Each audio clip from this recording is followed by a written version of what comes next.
Hey guys, tonight we are moving into an American neighbourhood so tidy that even the hedges seem worried about making a poor impression. The lawns are green, the station wagons are polished, and every kitchen contains at least one modern appliance promising to transform family life through the careful application of chrome.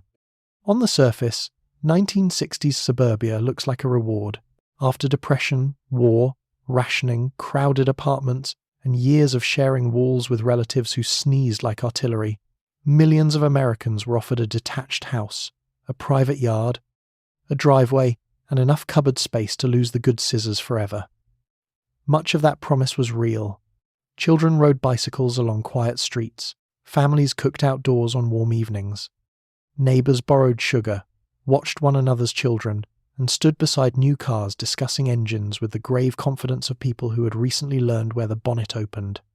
A suburban home could bring safety, privacy, stability, and a genuine sense of arrival. But there was another story behind the picture window. The new house often came with a large mortgage, a long commute, an isolated wife, a tired husband, anxious children, and a shared local belief that personal unhappiness should remain indoors where it could not affect the lawn. Privacy could become loneliness, space could become distance, respectability could become supervision.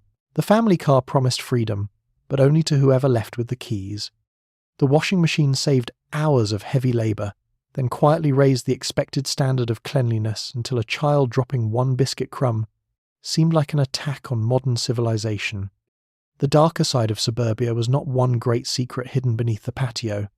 It was a series of smaller bargains. You gained a larger home but lived farther from shops, friends and work. You gained a private family life, but family problems became easier to hide. You entered a neighbourhood built around belonging, provided you looked, lived, voted, married, and mowed in the expected manner. Of course, suburban life did not look the same for everyone. Money, race, region, work, and access shaped who could buy a house, where that house could stand, and what sort of welcome waited at the door. Many black families and other families of colour were blocked by discriminatory lending, real estate practices, local resistance, and policies that helped white families build property wealth while placing barriers before everyone else. Working-class families might reach a new subdivision only by stretching one paycheck across a mortgage, a car, groceries, repairs, and children who continued growing out of shoes with very little concern for the household budget. Some families found deep friendship and lasting security in suburbia. Others discovered that the dream had excellent plumbing and very thin emotional walls. Tonight, we are going to move gently through that world. We will wake inside a spotless model home, follow the family car as it carries one adult and most of the day's freedom toward the office, examine the mortgage beneath the welcome mat, and look at the invisible boundaries deciding who was permitted to move in. We will visit new schools already running out of room, shopping centres filled with cheerful debt, recreation rooms full of worried teenagers, and basement shelters prepared for nuclear war with bottled water, folding chairs, and a quantity of canned beans that suggests civilization intends to end with digestive consequences. If you enjoy these quiet trips into the parts of history usually cropped out of the family photograph, please like the video and subscribe, but only if you genuinely want to. No pressure. 1960s suburbia already contains enough pressure, much of it stored in a garage beside a lawnmower that refuses to start when witnesses are present. And leave a comment telling me where you are listening from and what time it is there, because somewhere it is 2 a.m, somewhere else a dog has begun barking at a perfectly innocent shrub, and somewhere in suburban America, a man has just spent an hour driving home so he can ask for a little peace and quiet from the woman who has been alone since breakfast. The channel is also on Spotify, so if you prefer falling asleep while a calm stranger explains mortgages, expressways, racial exclusion, tranquilizers, office parks, fallout shelters, neighbourhood committees, and the emotional duties assigned to a station wagon, the link is in the description. Now dim the lights, put on a fan if you have one, pull the blanket up, turn the pillow to the cool side, and get truly comfortable. Because tonight you are going to wake inside a pleasant American suburb where the kitchen is modern, the grass is trimmed, the television is glowing, and everyone has agreed not to ask why the family seems so tired. What happens when your dream home is too far from everything to leave without the car? How do you keep up with the neighbours when the neighbours appear to be keeping notes? What do you tell a child who practices hiding beneath a school desk because adults have placed nuclear war somewhere between arithmetic and lunch? How much happiness can be fitted into a monthly mortgage payment before the bank begins charging interest on that too? And what happens when the national dream welcomes one family warmly while quietly directing another family back toward the road? Congratulations. It is 1964. The coffee is percolating, the expressway is already crowded, the mortgage payment is due next week, and somebody across the street has noticed that your grass is slightly longer than the neighbourhood understanding allows. Let's begin with the house. It has 3 bedrooms, 2 bathrooms, and several expectations. You wake beneath a low ceiling in a ranch house that smells faintly of floor wax, new timber, and the previous owner's determination to appear settled. Morning light comes through the Venetian blinds and lays neat stripes across the wall-to-wall carpet. The beds need making, the curtains need opening, the breakfast dishes are already waiting in the kitchen. Nothing is wrong, yet the house carries the quiet tension of a room expecting inspection. In the 1960s, a suburban home is more than a place to live. It is evidence that the family has moved forward. The driveway, picture window, fitted cupboards, and small private yard all tell a story about safety, success, and respectable adulthood. That story can be comforting. It can also become demanding. Every stain looks careless. Every repair feels larger because the house is meant to prove that life is going well. Before anyone has left for work or school, the dream has begun asking to be maintained. You lie still for a moment and listen to the house settling around you. A pipe ticks softly in the wall, somewhere a furnace sighs, as if it has already been asked to carry the mood of the entire family. The carpet feels thick beneath your feet, almost luxurious, especially if you grew up in a colder flat, a crowded city room, or a farmhouse where comfort did not arrive with matching drapes. This house is meant to feel like arrival. It is the reward promised by magazines, builders, mortgage lenders, and television programs where every living room appears to understand its purpose. There is a hallway wide enough for children to run through, a bathroom that does not require negotiation with another family, and a kitchen with cupboards that open and close with the quiet confidence of modern planning. Outside, the street curves gently past other homes that look similar enough to be reassuring, but different enough for each owner to believe taste has been involved. A sapling stands near the curb, thin and hopeful. The garage door is down.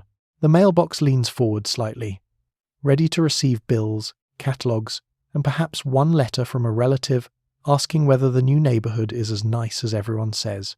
You are supposed to answer yes. In many ways, yes is true.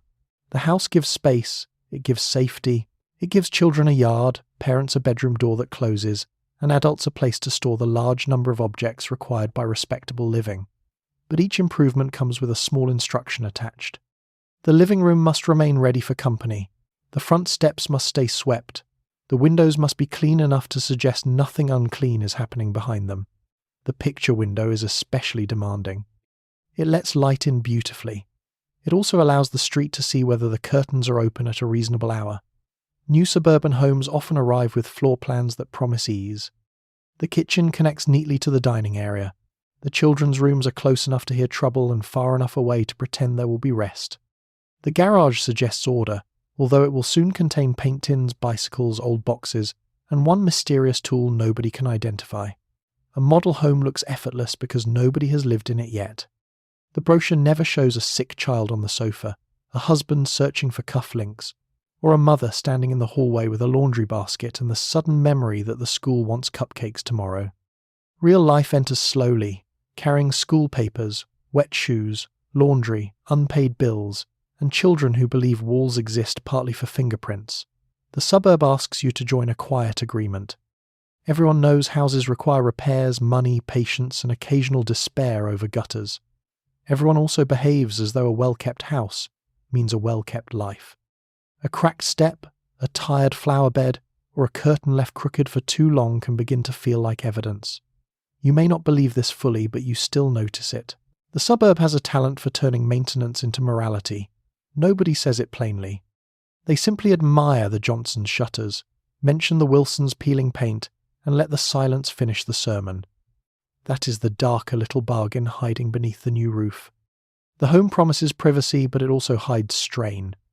It promises status, but it makes every failing visible in paint, grass, and unpaid invoices. It promises comfort, but comfort must be dusted, insured, washed, mended, warmed, cooled, and defended from children with jam on their hands. You step into the hallway and pass framed family photographs, a linen closet, and a bedroom door left open just enough to reveal socks on the floor. It is an ordinary mess, which makes it feel slightly dangerous. The house is supposed to prove you have arrived. The socks suggest arrival may need more supervision. In the kitchen, someone will soon need breakfast. In the bedrooms, someone will need waking. Outside, the lawn waits with dew on it, innocent for now. The house is quiet, polished, and full of promise. It has given you 3 bedrooms, a private yard, and the soft morning light of the American dream. It has also quietly handed you a cloth and pointed toward the windows.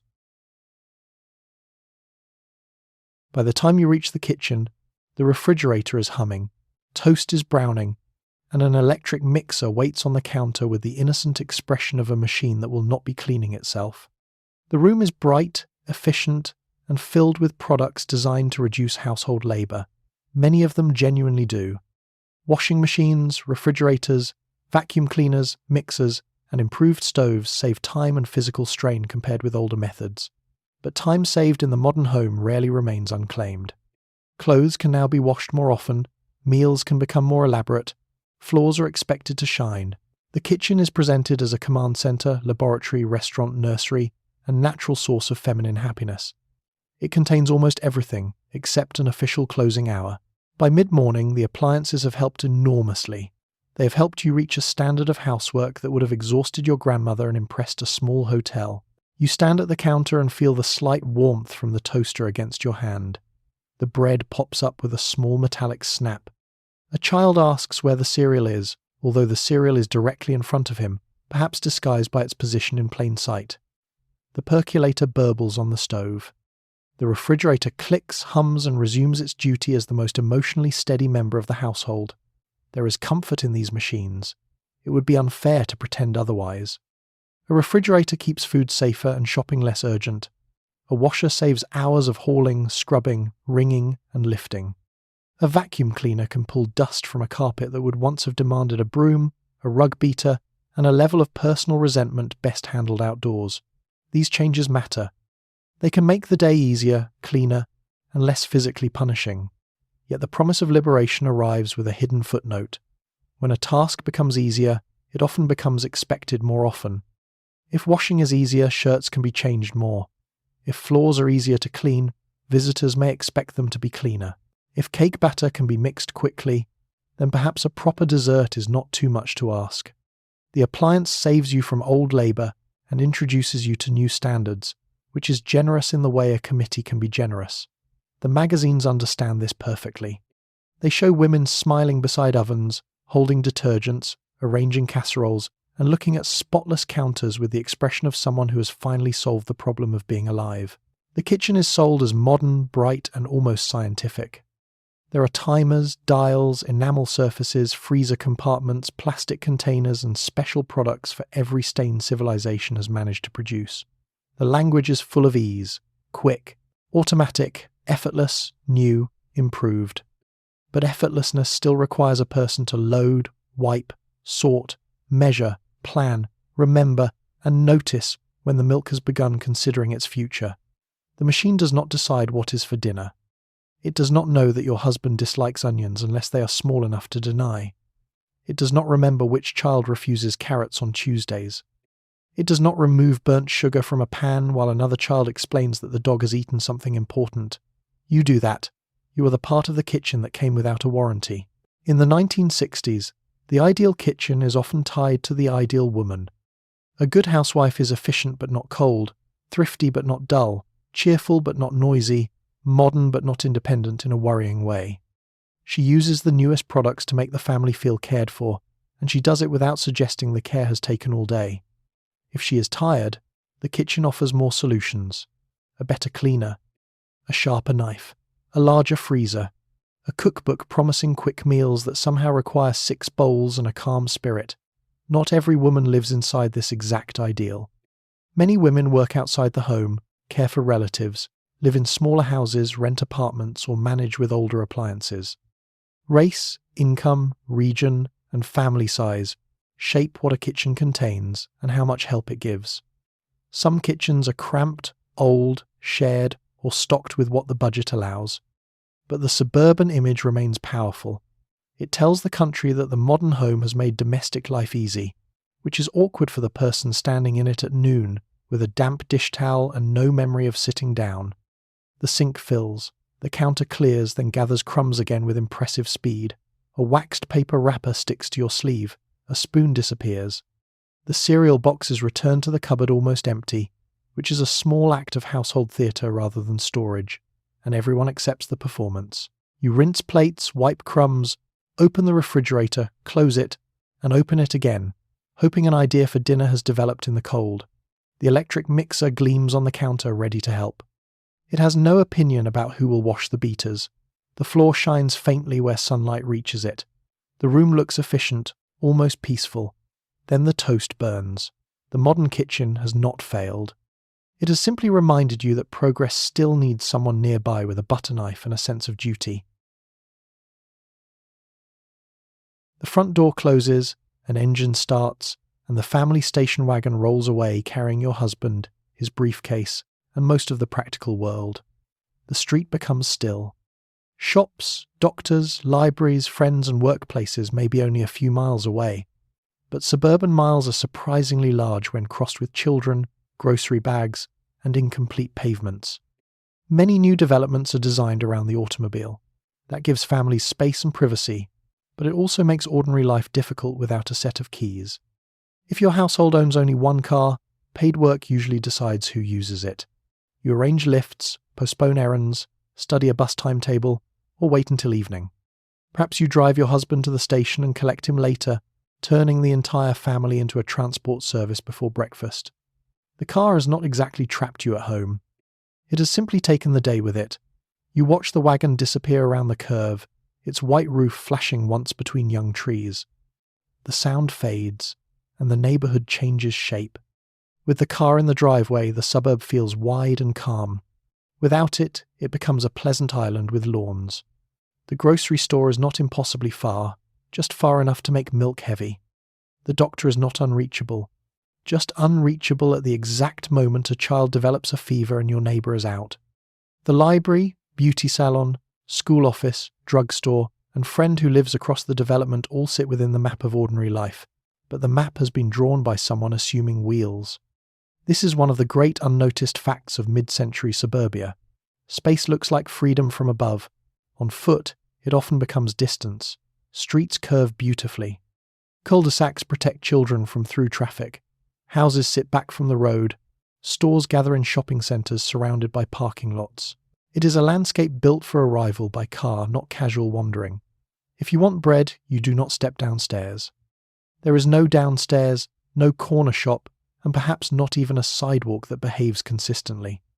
You may have a pram, a child on a bicycle, another child who suddenly cannot walk because the left shoe feels morally wrong, and a shopping bag that will become heavier with every 100 yards. In older neighbourhoods, errands could be stitched into the street.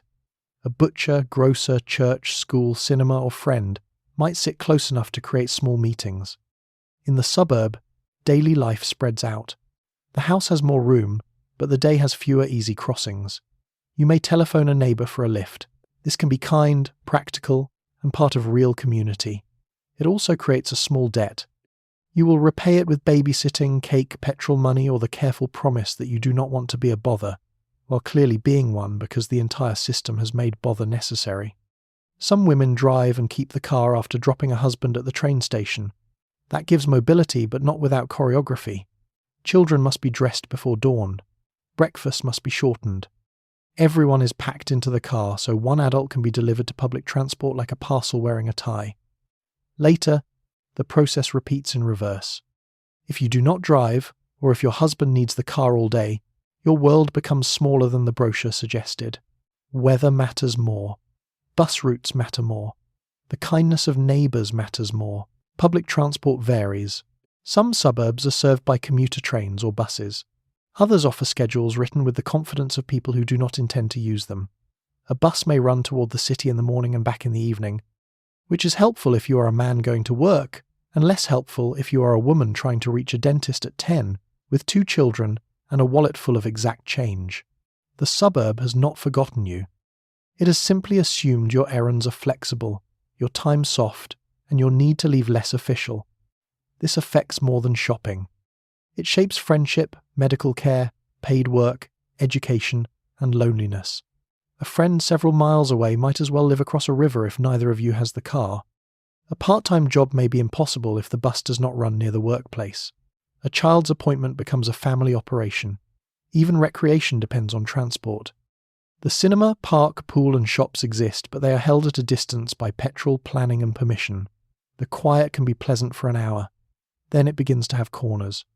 You hear the refrigerator, the clock, a distant mower, and the empty road outside the window.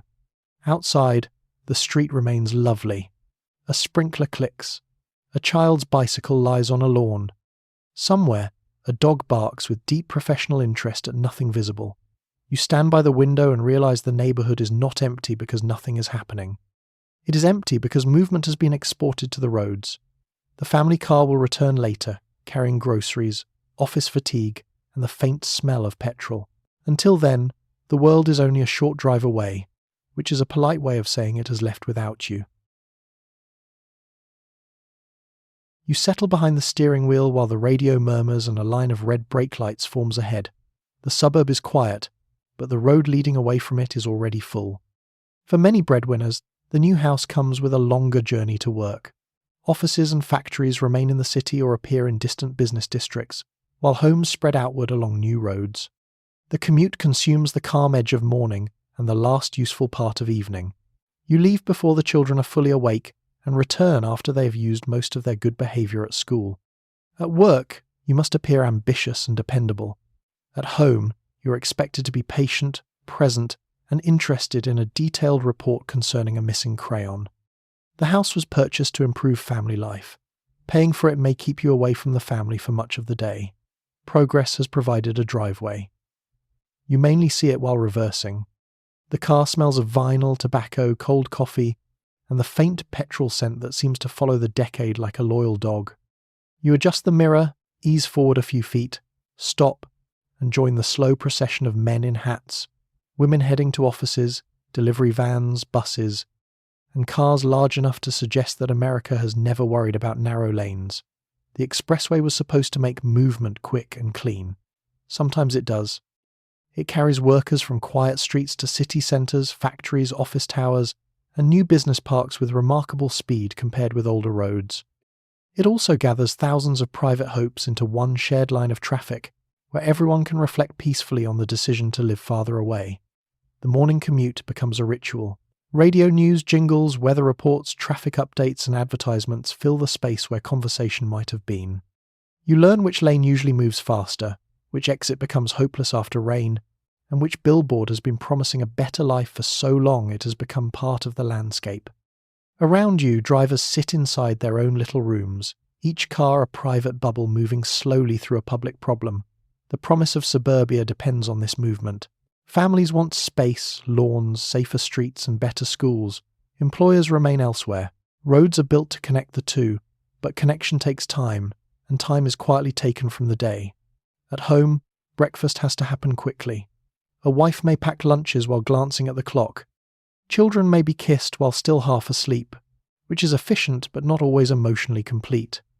The husband leaves with a briefcase and a sense that the real work is beginning. The wife stays with the house, where another kind of work has already begun. Both may feel alone in different directions.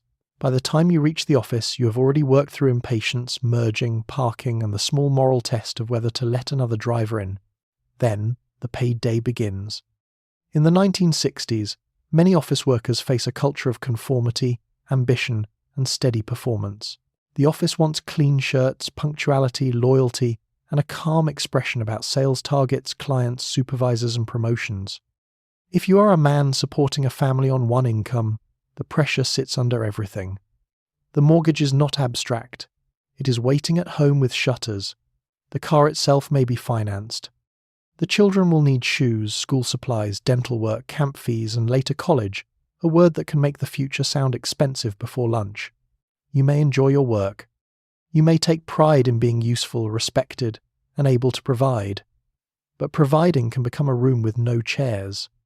It asks you to keep earning, keep rising, keep quiet, and avoid any feeling that might suggest the whole arrangement is heavy. The commute home carries a different mood. Morning traffic feels like duty. Evening traffic feels like stolen life. You sit beneath the fading light while the radio offers music, news of war and protest, or an advertisement for a product that will make your home more perfect once you finally reach it. Behind you lies the office, where your best energy has been spent. Ahead lies the house, where your family has been waiting for you to become available. Your wife may need conversation, help, money decisions, repairs, discipline, affection, and some sign that she has not spent the day maintaining a museum of domestic competence for no witness. Your children may need attention at exactly the moment your mind has gone soft from traffic. Nobody is wrong. That is the tired part. The system has arranged everyone's needs to arrive at the front door together. When you finally turn into the subdivision, the streets look calm again. Lawns glow in the low sun, sprinklers tick, other cars slide into driveways. Garage doors open like small stages for the return of the breadwinner. Inside, dinner may be nearly ready. Someone may say you are late. Someone may ask how your day was. You might answer fine, because explaining the expressway, the office, the fear of failure, and the feeling that success has eaten most of your waking hours would delay the meatloaf. The car engine stops. For a second, you sit in the driveway between two worlds. Then you gather your briefcase and go inside, where family life has been waiting all day and expects you to arrive with something left. Back at home, a plain envelope lies beside the breakfast plate. It contains the monthly reminder that the house belongs partly to you and partly to an institution with a stronger claim on the roof. Home ownership can bring stability, pride, privacy, and wealth that may eventually pass to the next generation. It can also make one illness, repair, or lost job feel like a storm gathering just beyond the neighbourhood. Many families build their lives around one main income: a mortgage, car payments, insurance, furniture bought on credit, and the hopeful belief that the furnace will remain loyal until spring. Money worries stay private because the house itself is meant to prove that money is not a worry. You calculate groceries, school clothes, petrol, and the cost of a lawnmower that has chosen an expensive month to stop cooperating. Then, you place the envelope beneath a pile of ordinary papers. The neighbours do not need to know, the bank already does. You pick up the envelope again because hiding it has not changed the amount. The paper is thin and polite. It does not shout. It simply waits with the confidence of something backed by contracts, interest, and a payment schedule written by people who sleep indoors. The suburban house is often described as a dream, and in many ways it is one. For families who have rented for years, crowded into small rooms, or lived with relatives, owning a home can feel like dignity made out of wood, brick, and a patch of grass. There is pride in painting your own wall. There is comfort in knowing the children have a yard. There is a future in a house that may rise in value, especially for families allowed to buy in places where value is expected to rise. That last part matters, though it is not always said at breakfast. Home ownership is not only shelter, it can become a way to build wealth, borrow money, pay for education, and pass something on. But first, the house must be paid for month by month, in weather, illness, and ordinary weeks when everyone needs something at once. The mortgage gives the dream a calendar. Every month, it returns. It is loyal in that way. You may sit with a pencil, a checkbook, and a pile of bills, dividing one income across all the objects that make respectable life possible. The mortgage first. Then, electricity, telephone, water, insurance, groceries, petrol, school lunches, church envelopes, medicine, shoes, birthday gifts, repairs, and perhaps a little toward a holiday that will require even more petrol. The furniture in the living room may have been bought on credit because an empty room does not photograph well in the American dream. The television may still be being paid for while it advertises things that would look excellent beside it. The car needs servicing. The children grow, inconsiderately, in all directions. A shirt sleeve becomes too short. A tooth needs attention. A window sticks. A neighbour installs new storm doors, and suddenly your own front entrance seems to be expressing a lower standard of national confidence. Keeping up with the neighbours is not always vanity. Sometimes it is fear. A house that looks neglected may suggest financial trouble. Financial trouble may become gossip. Gossip may become shame. Shame may become isolation in a place built from friendly waves across driveways, so you maintain the surface. Paint is touched up, grass is cut, curtains are washed. The household looks steady, even if the money beneath it is performing small acrobatics with no audience. In many middle-class suburbs, the single-income family is treated as normal, even ideal. One man earns, one woman manages. This arrangement can work, especially when wages are steady and prices behave. It can also make the whole family depend on one employer's opinion. A layoff, injury, or illness does not only threaten income, it threatens identity. If the husband cannot provide, he may feel he has failed the role assigned to him. If the wife wants paid work, she may be told the household does not need it, or that her proper work is already inside the home, even while she stretches housekeeping money until it becomes almost spiritual. Some women do take paid jobs because the budget needs help, or because they want work beyond the house. Others are discouraged by husbands, childcare limits, transport, or the belief that a respectable family should not appear to require a second income. Money becomes one of the quiet rooms in the marriage. It is discussed, avoided, worried over, and sometimes controlled. The person earning the wage may hold power. The person spending it on food, soap, socks, and school needs may be blamed when it disappears. This is an impressive trick. You are handed a fixed amount of money and a moving target, then judged on your calmness. Outside, the house looks settled.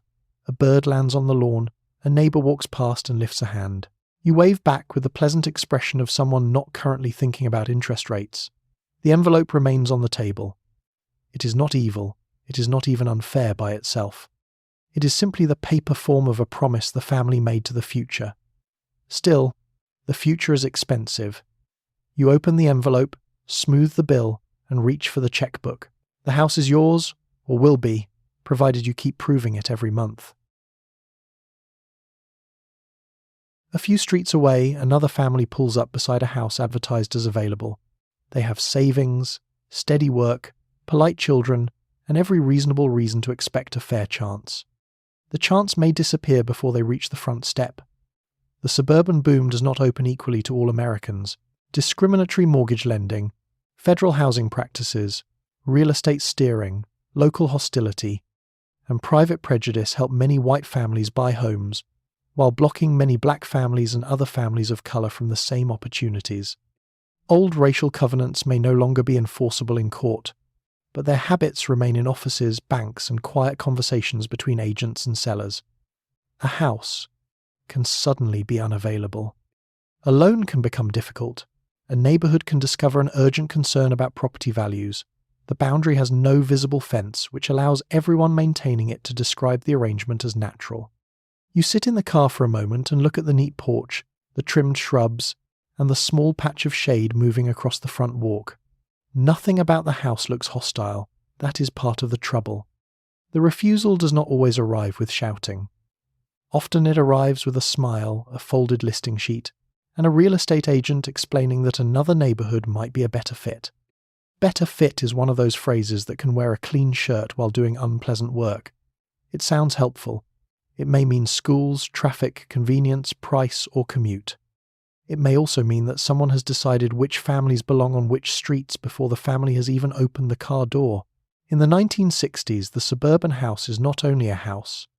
It is a ticket into schools, safety, property wealth, quieter streets, and the long American habit of turning land into family advantage. That ticket is not handed out evenly.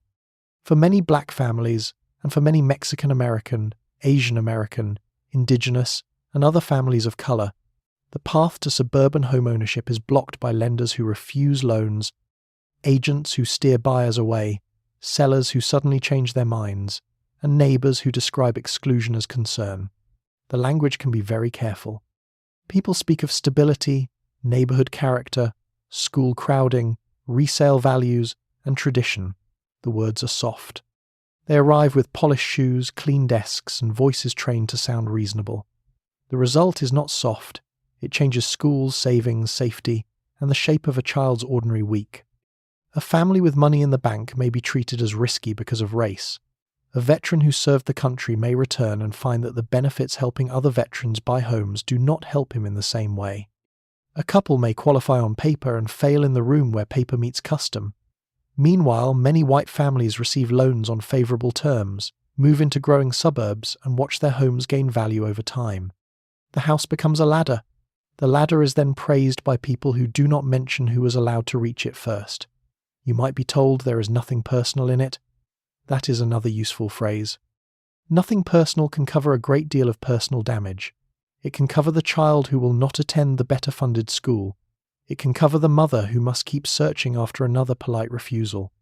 It can cover the father who knows his wages are welcome in the city but not his family on a quiet street after dinner. It can cover the years of wealth that do not build, because a house was never bought where prices rose. Some communities fight back. Families challenge discrimination, organise, file complaints, test housing practices, and insist that the promises written into public life should actually reach the front door. Fair housing campaigns grow stronger through the decade. Still, the daily experience can be slow, humiliating, and strangely quiet. Nobody needs to say the whole ugly thing if everyone in the office already understands the shape of it. The street remains peaceful. A dog sniffs near a mailbox. A child rides past on a bicycle and does not yet know that adults have drawn invisible lines around the map. Inside the available house, the rooms wait with ordinary things. A kitchen, a hall closet, bedrooms that could hold school books and Sunday shoes, a back door that could open onto summer evenings. The family outside can imagine all of it. That is what makes the refusal hurt more. This is not a palace being denied. It is a normal life. It is a window with curtains, a lawn to complain about, a garage that will gather broken tools, and a mailbox ready for bills. The dream is not mysterious. It is right there, freshly painted and advertised. The agent returns from the porch with a face arranged for regret. Perhaps the owner has changed plans. Perhaps financing will be complicated. Perhaps another offer has appeared with remarkable timing. You nod because there may be children watching from the back seat. You do not want to give the insult more room than it already has. The car pulls away from the curb. The house remains behind you, still described as available. It is available in the way many things were available in America, provided the map had already decided you were allowed to arrive. You follow the new expressway toward the city, moving smoothly above streets that were not invited to survive its construction. Across the country, highway projects and urban renewal cut through working-class districts and communities of colour. Homes are purchased or condemned, shops close. Churches, social clubs and familiar corners disappear beneath concrete. The new road shortens the suburban commute and supports economic growth, but its convenience begins with somebody else packing boxes. From the car window, the change can look clean and modern. An aging block vanishes, an interchange arrives. Families living farther out gain faster access to downtown, while families beside the road inherit noise, exhaust, and a wall dividing streets that once connected. The highway is praised for bringing the region together. It does bring certain parts together. Other parts must first be moved out of the way. The car glides along a lane so wide and smooth that it seems almost innocent. Painted lines pass beneath you in a steady rhythm. The radio plays softly. A sign points toward downtown, another toward a suburb whose name sounds as if it was chosen by a committee hoping to attract young maples. Above the dashboard, the city rises and falls in fragments. Warehouses, church steeples, apartment roofs, empty lots, billboards, and then the raw edge of a neighbourhood that has been cut open. From up here, it can look like progress, especially if the only thing you measure is speed. Engineers have drawn a route, bulldozers have cleared the land, concrete has been poured. Traffic now moves where once there were smaller streets, front steps, barber shops, corner groceries, stoops, and children walking familiar blocks. The old routes were slower, yes, and they could be crowded, noisy, and badly paved. They had traffic lights, streetcars, delivery trucks, and people crossing the road with bags of onions. They were not efficient in the modern sense. They were also places where lives touched, where a porch conversation could become news, comfort, warning, or lunch before anyone thought to schedule community. A woman could walk to a store where the owner knew whether her mother had been ill. A man could stop at a diner after work. A child could learn which neighbours gave out the best Halloween candy, a form of local knowledge not properly respected by planners. When the highway comes through, those small connections are treated as obstacles. Some families receive payment and must leave. Some receive too little to replace what is lost. Renters may have even fewer choices. A business owner may lose the location that made the business possible. A church congregation may be split from the streets that filled its pews. A community does not vanish only because houses fall. It also vanishes when the daily paths between people are broken. Urban renewal carries another promise too. It says old areas will be cleared, modernised, improved, and made useful. Sometimes improvement does happen. Some roads, housing projects, and public works answer real needs. But the word improvement can be dangerous when spoken by someone who does not live there. It can make a neighbourhood sound like a problem before anyone mentions the people. In many cities, black neighbourhoods, immigrant areas, and poorer districts are more likely to be selected for clearance or divided by roads because they have less political protection. This is not an accident of concrete. It is power becoming a route map. The suburban driver may not see the whole story. You may only notice that the new expressway makes the office easier to reach.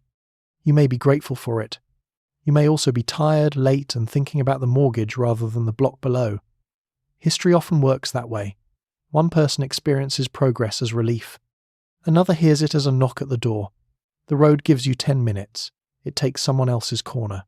Below the overpass, laundry may still hang from a window near the construction dust. A shop sign has been removed, leaving a pale rectangle on brick. Children walk along a new fence that blocks the shortcut their older siblings used. Trucks rumble past all day. At night, headlights sweep across bedroom walls. The road is never fully quiet. It becomes part of the weather. Families who remain near it inherit fumes, noise, and a sense that the city has placed a large machine beside their homes and asked them to call it development. Meanwhile, farther out, the subdivision grows. The new road helps more houses sell. It allows workers to live at a distance from the city while still drawing wages from it. The same concrete that damages one place raises the value of another. It is very efficient, as long as the accounting does not include memory. You pass an exit and see a narrow street below, stopped short by fencing. It seems to end without explanation, like a sentence interrupted by machinery. Perhaps that street once led to a school, a bakery, an aunt's apartment, a tavern, a tailor, a bus stop, or simply the other side of the neighbourhood. Now it leads to a wall. The expressway carries you on. That is what it was built to do. It moves forward, smooth and confident, leaving the older city to rearrange itself in the shadow of your convenience. Saturday arrives with the sound of mower engines starting across the neighbourhood. You stand at the edge of the driveway holding a garden hose, while one pale patch of grass remains directly where passing cars can see it. The lawn is not simply a lawn. It has become a public statement about order, responsibility, and whether the household deserves its place on the street. A clipped yard suggests stable finances, respectable habits, and people unlikely to surprise anyone with weeds. The work can be pleasant. Children play nearby. Neighbours talk across low fences. The smell of cut grass settles into the warm air, yet the yard also becomes another surface that must perform. Let it grow too long, and concern begins moving quietly from porch to porch. You bought the land because you wanted freedom and space. Freedom, it turns out, should be watered regularly and cut before the weekend visitors arrive. You turn the hose with your thumb and send a bright fan of water across the grass.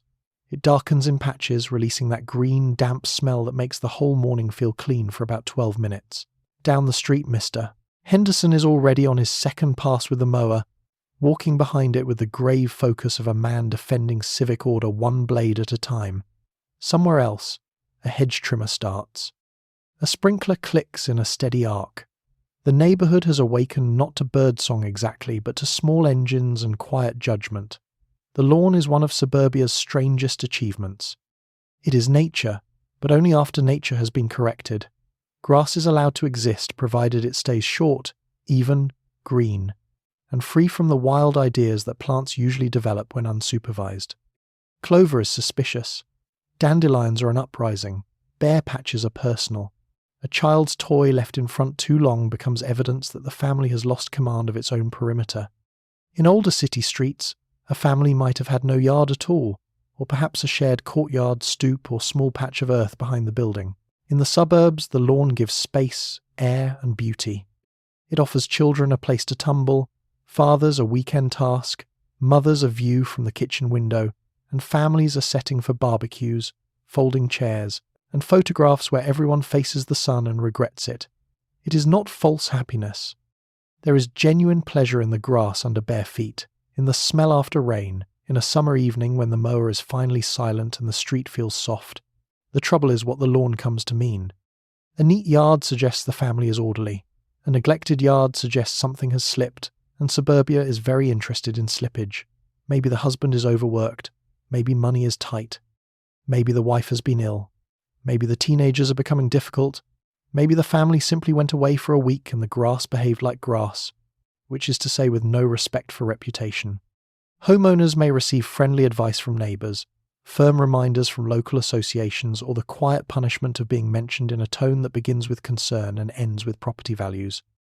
Lawn care also costs money.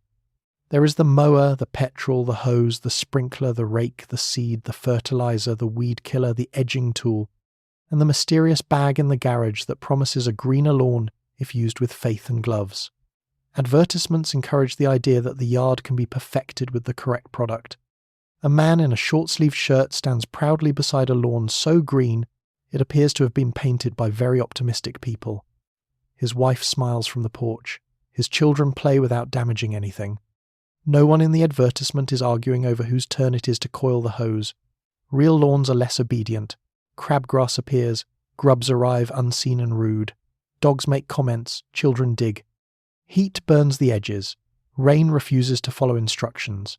The suburban family responds with labour products and a growing sense that the ground itself is evaluating them. This is not only about grass. It is about conformity made visible. The yard sits at the border between private home and public street. It is yours, but everyone sees it. It is personal property performing a public role. That makes it a perfect suburban object. It allows individuality in safe amounts, a rose bed, a bird bath, perhaps a small ornamental tree. Too much individuality can become a discussion. A vegetable garden in the front may be practical but suspiciously useful. A clothesline may save money but offend the view. A wild patch may please bees and horrify real estate. You water carefully because the pale patch remains very stubborn. Across the street a neighbour lifts a hand and calls something friendly about the weather. You answer in the cheerful voice used by people who know they are standing in public with a defective lawn. The sun rises higher. The hose grows warm in your hand. The grass glitters, refreshed and temporarily forgiven. By evening it will look better. By next Saturday it will need everything again. The lawn is yours at last, which means it has successfully hired you. By late morning a curtain moves across the road and then becomes perfectly still. You have done nothing unusual. That may be why the attention feels so complete. Suburban houses offer more privacy than crowded apartments, but distance between homes does not remove curiosity. It gives curiosity a better view.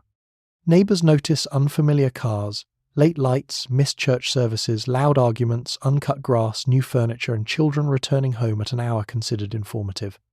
Gossip can be useful.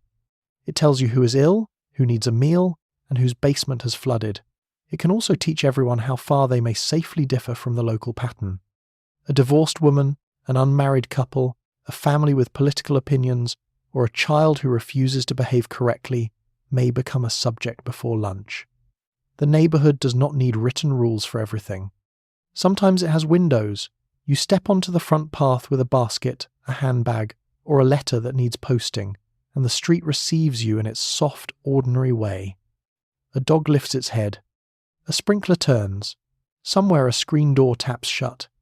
Nothing is openly hostile. Nobody is standing at attention with binoculars, at least not in a way they would admit. Yet the suburb has a strange talent for knowing things. It knows when the Harris boy came home late. It knows that the Petersons argued after dinner because their kitchen window was open, and voices carry with impressive civic spirit. It knows that Mrs. Allen has not been to church for 2 Sundays, that the new family owns an unusual number of books, and that the woman at number 17 has had a man visit twice in 1 week while her husband was away. Information moves gently through the neighbourhood, past over fences, beside washing lines, during school pickup, in beauty parlours, at church coffee, and through telephone calls that begin with concern. Concern is gossip wearing a cardigan. It can be kind. It can be necessary. If someone is ill, neighbours bring food. If a child is lost, the whole street notices. If a basement floods, someone knows who has a pump. If a widow needs help, a casserole may appear before she has fully understood her own hunger. These networks matter. They can make suburban life warm, safe, and human. They can also make privacy fragile. The same eyes that notice trouble also notice difference. In a place built around families, yards, school districts, and reputation, difference can feel like a stone in a polished shoe. You may be lonely, but you are rarely unseen. Even an invitation refused twice can begin to develop a biography. This is one of suburbia's quieter contradictions. The house gives you private rooms, but the neighbourhood gives those rooms a reputation. A closed curtain may be read as illness, sadness, laziness, or simply a poor attitude towards sunlight. A car in the drive during working hours may suggest sickness, unemployment, an affair, or a man fortunate enough to have a flexible schedule, which may itself require explanation. A child who talks back becomes a family problem with witnesses. A woman who drinks too much, laughs too loudly, dresses too differently, works when others stay home, or stays home when others think she should work, can become a story shaped by people who were not there. Men are judged too, though often differently. A man who fails to provide, loses a job, drinks heavily, or seems too soft with his children may be measured against the local idea of proper manhood. Teenagers move through this world under special observation. Their clothes, music, friendships, cars, and dating habits become weather reports from the future, and adults read them with concern. Race, religion, politics, class, and family structure all shape who receives grace and who receives inspection. A white middle-class family may be given the benefit of a misunderstanding. Another family may be treated as proof of fears neighbours already carried. The language remains polite, which somehow makes it harder to challenge. Nobody says they are supervising you. Supervision would sound rude, and the suburb prefers manners with its measurements. They are just interested. They are just being friendly. They are just asking whether everything is all right, because the curtains were still closed at 10. The telephone helps the system. A corded phone in the kitchen or hallway can carry recipes, school news, warnings, sympathy, and entire trials conducted without legal training. You may call a friend to share a worry, then lower your voice because children are nearby, or another person may pick up the extension. Privacy travels through the house on a short cord and rarely reaches the next room safely. Outside, curtains move again. Perhaps someone is only adjusting the light. Perhaps not. You smile anyway. A good neighbourhood depends on good relations, and good relations often depend on pretending not to know how much everyone knows. Later, if you are fortunate, the same street may protect you. It may bring soup, lend tools, watch the children, and call when smoke rises from the kitchen, but it may also keep a careful record of every departure from the script. You walk back inside and close the door gently. The house is private now. Across the road, the curtains agree to disagree. After lunch, you steer into a wide parking lot and search for a space near the new shopping centre. Groceries, shoes, dresses, toys, a drugstore, and a beauty salon sit beneath one clean line of shop fronts. The air is cool, the windows are bright. Somewhere inside, a salesman is preparing to explain why the household urgently needs a second television. Shopping centres offer real convenience and a new gathering place for families living far from older downtown streets. They also make buying things one of Suburbia's main public activities. Credit accounts allow you to bring the future home before you have fully paid for the present. New furniture, appliances, clothes, and cars become visible signs that the family is keeping pace. You may not have a town square within walking distance, but you have seasonal displays and a large choice of toasters. In a landscape built around private homes, consumption becomes one of the easiest ways to be seen. You ease the car between two large vehicles and step out into a warm smell of asphalt, exhaust, and bakery sugar drifting from somewhere near the entrance. The children are told to stay close, which they interpret as a loose philosophical suggestion. A cart rattles past. A woman in a crisp dress adjusts her handbag. A man carries a box with the solemn expression of someone transporting a household improvement whose price has not yet been fully discussed. The shopping centre is modern in a way older main streets are not. It is planned, tidy and bright. The stores face parking rather than pavements. The signs match more neatly. The windows promise choice without the noise and crowding of downtown. For suburban families, especially those living far from small shops, this can be a relief. You can buy groceries, pick up medicine, look at shoes, collect dry cleaning, and reward a child with a soda without making 6 separate journeys. The shopping centre gives the scattered suburb a place to gather. It is public, but safely public. You are among strangers, but the strangers are also pushing carts, checking prices, and pretending not to compare one another's purchases. The place has its own music. Doors opening, heels on polished floors, cash registers ringing, paper bags folding, children asking for things with the steady optimism of people who do not manage the budget.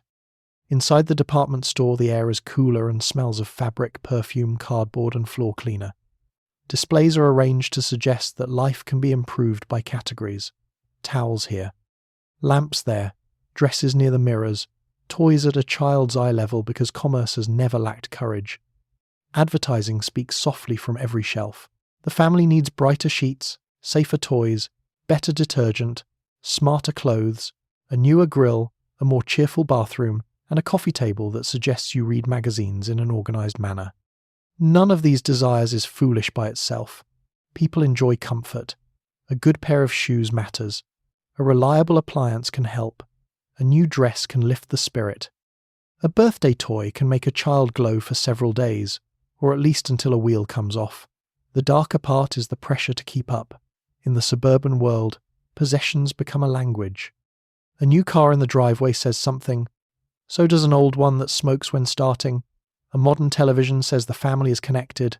A worn sofa may say the children have been winning. Neighbours may not ask what things cost, but they notice when things appear. Credit makes the noticing easier.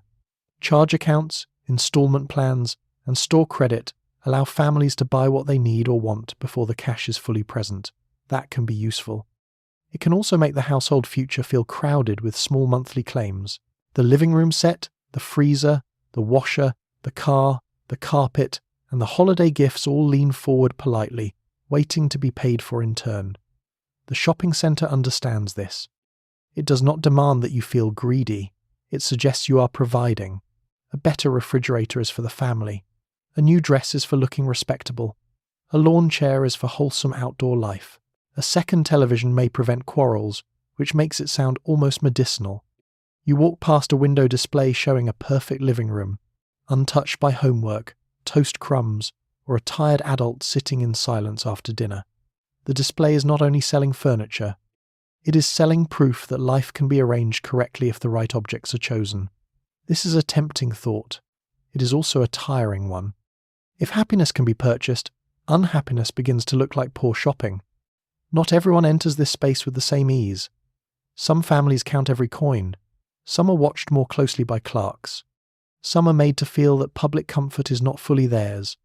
A shopping centre can welcome the suburb while quietly reflecting the exclusions outside it. Still, for many people it offers company, brightness, errands, lunch counters, and an afternoon away from the silence of home. You buy what you came for, and perhaps one thing you did not. Back in the car, bags rustle at your feet. The children ask what is for dinner. The shopping centre falls behind you, clean and shining. It has given you choice, convenience, and a receipt long enough to suggest the future has been itemised. The school bus stops at the corner and releases children into a building already struggling to contain them. Baby boom enrolment fills classrooms, hallways, cafeterias, and temporary buildings that remain temporary for a surprisingly complete childhood. New suburban schools may offer modern science rooms, sports fields, active parent groups, and opportunities that families value deeply. But school boundaries follow housing boundaries. Segregated neighbourhoods create segregated classrooms, even where official language avoids saying so. Local property wealth helps some districts build new facilities, while schools elsewhere continue with crowded rooms, old books, and leaking roofs. Inside, children are tested, grouped, tracked, and prepared for a future adults describe with confidence. They also practice civil defense drills beneath their desks. The school promises progress in the morning and rehearses for the end of the world before lunch. Then the bell rings and everyone returns to arithmetic. You watch the children climb the steps with lunch boxes, satchels, clean collars, scuffed shoes, and the small, brave faces of people who have been told this building is preparing them for everything. The hallway smells of floor wax, chalk dust, damp coats, pencil shavings, and cafeteria milk already considering its responsibilities. A teacher stands near the door smiling with the patience of someone who knows that 30 children can remove the order from a room faster than weather. On the wall are maps, calendars, posters, and art projects cut from coloured paper. The school looks hopeful, because schools often do. They are built from the idea that children can become larger than the limits around them. That idea is beautiful. It is also expensive, crowded, and shaped by the street where a child sleeps at night. In fast-growing suburbs, new schools rise quickly, sometimes with low modern lines, broad windows, bright corridors, and gymnasiums that smell faintly of varnish and rubber soles. Families move to these areas partly for the schools, and the schools become proof that the move was wise.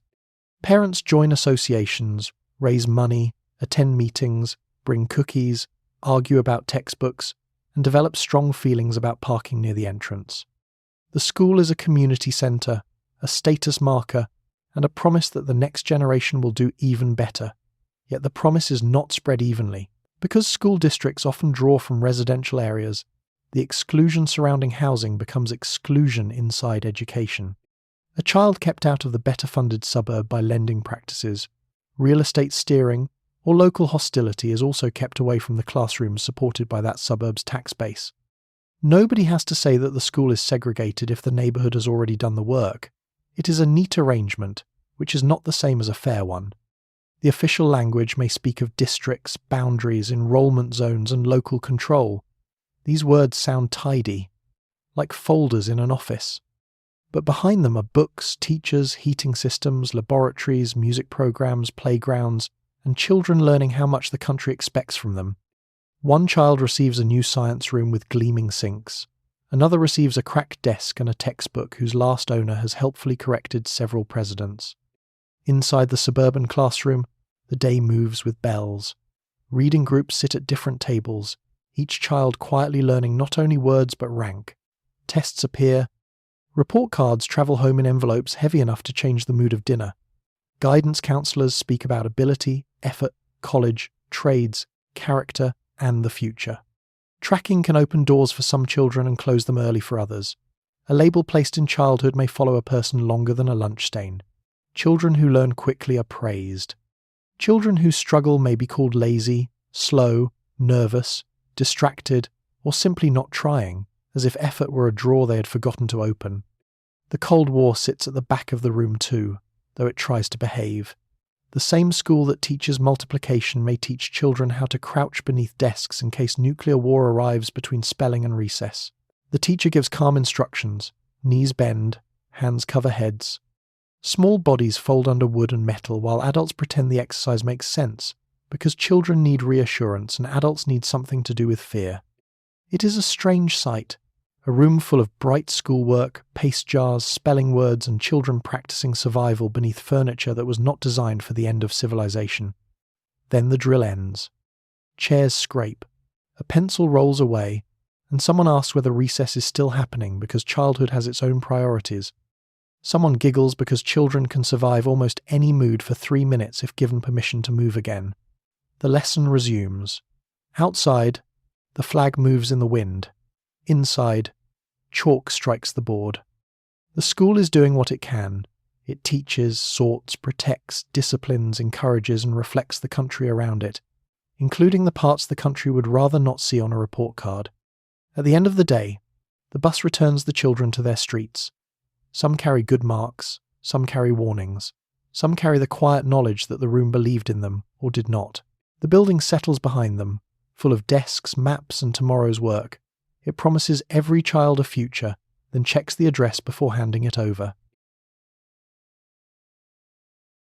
At 3 p.m, you arrive home carrying a school bag, a musical instrument, and the knowledge that you are already late for another carefully improving activity. Suburban childhood is often remembered through bicycles, lawns, baseball games, and long summer evenings. Much of that freedom is real. So is the growing pressure to become the right sort of child. There are grades to maintain, teams to join, lessons to attend, manners to display, and friendships whose families must pass an inspection no adult admits performing. Parents want their children safe and successful in a world that has survived depression and war, and now appears to be competing with another superpower in almost everything. Fear often hides inside ambition. A child who struggles may be called lazy, difficult, nervous, or simply not suited to the future everyone has planned. You are told that the future is wide open. It arrives with a timetable and sensible shoes. You drop the school bag near the door, where it lands with the soft thud of unfinished obligations. Inside are permission slips, spelling words, a library book, a crumpled drawing, and a note from the teacher that may or may not change the temperature of the kitchen. Your mother asks how school was. You say fine, because children have always understood that fine is a useful word when a full report would take energy. Then someone remembers the music lesson, or practice, or scouts, or church youth group, or a baseball game, or a dental appointment scheduled with the bright optimism of adults who do not have to locate both shoes. The suburban child may have more space than a city child, more grass, more quiet streets, more rooms, and perhaps more toys. Yet space does not always mean ease. The day can become a series of improving stops. The adults call it opportunity. Sometimes it is. A piano lesson can open pleasure, a team can build friendship, a library card can feel like a secret door. A science fair can give a child the first taste of being good at something that is not sitting still. But opportunity also creates pressure, especially in neighbourhoods where families watch one another's children as proof of household success. Your report card is not only about you. It is about the parents, the school, the street, the future, and whether the family has made good use of the mortgage. In the 1960s, children grow up beneath a heavy ceiling of expectation. The country is wealthy compared with the hard years before it, but it is also anxious. The Soviet Union is not merely a country in the newspaper. It becomes a reason to improve science teaching, strengthen math, encourage discipline, and remind children that the future may be won by whoever finishes the worksheet first. Adults speak about college more often. They speak about talent, testing, achievement, and promise. The word potential begins to hover over childhood like a well-dressed relative who notices posture. If you do well, more is expected. If you do badly, explanations are searched for, sometimes kindly and sometimes with very little imagination. A child who cannot sit still may be punished. A child who reads slowly may be embarrassed. A child who is sad may be told to go outside. A child who is different may learn to become careful. Childhood still has freedom. You ride your bicycle until the streetlights come on.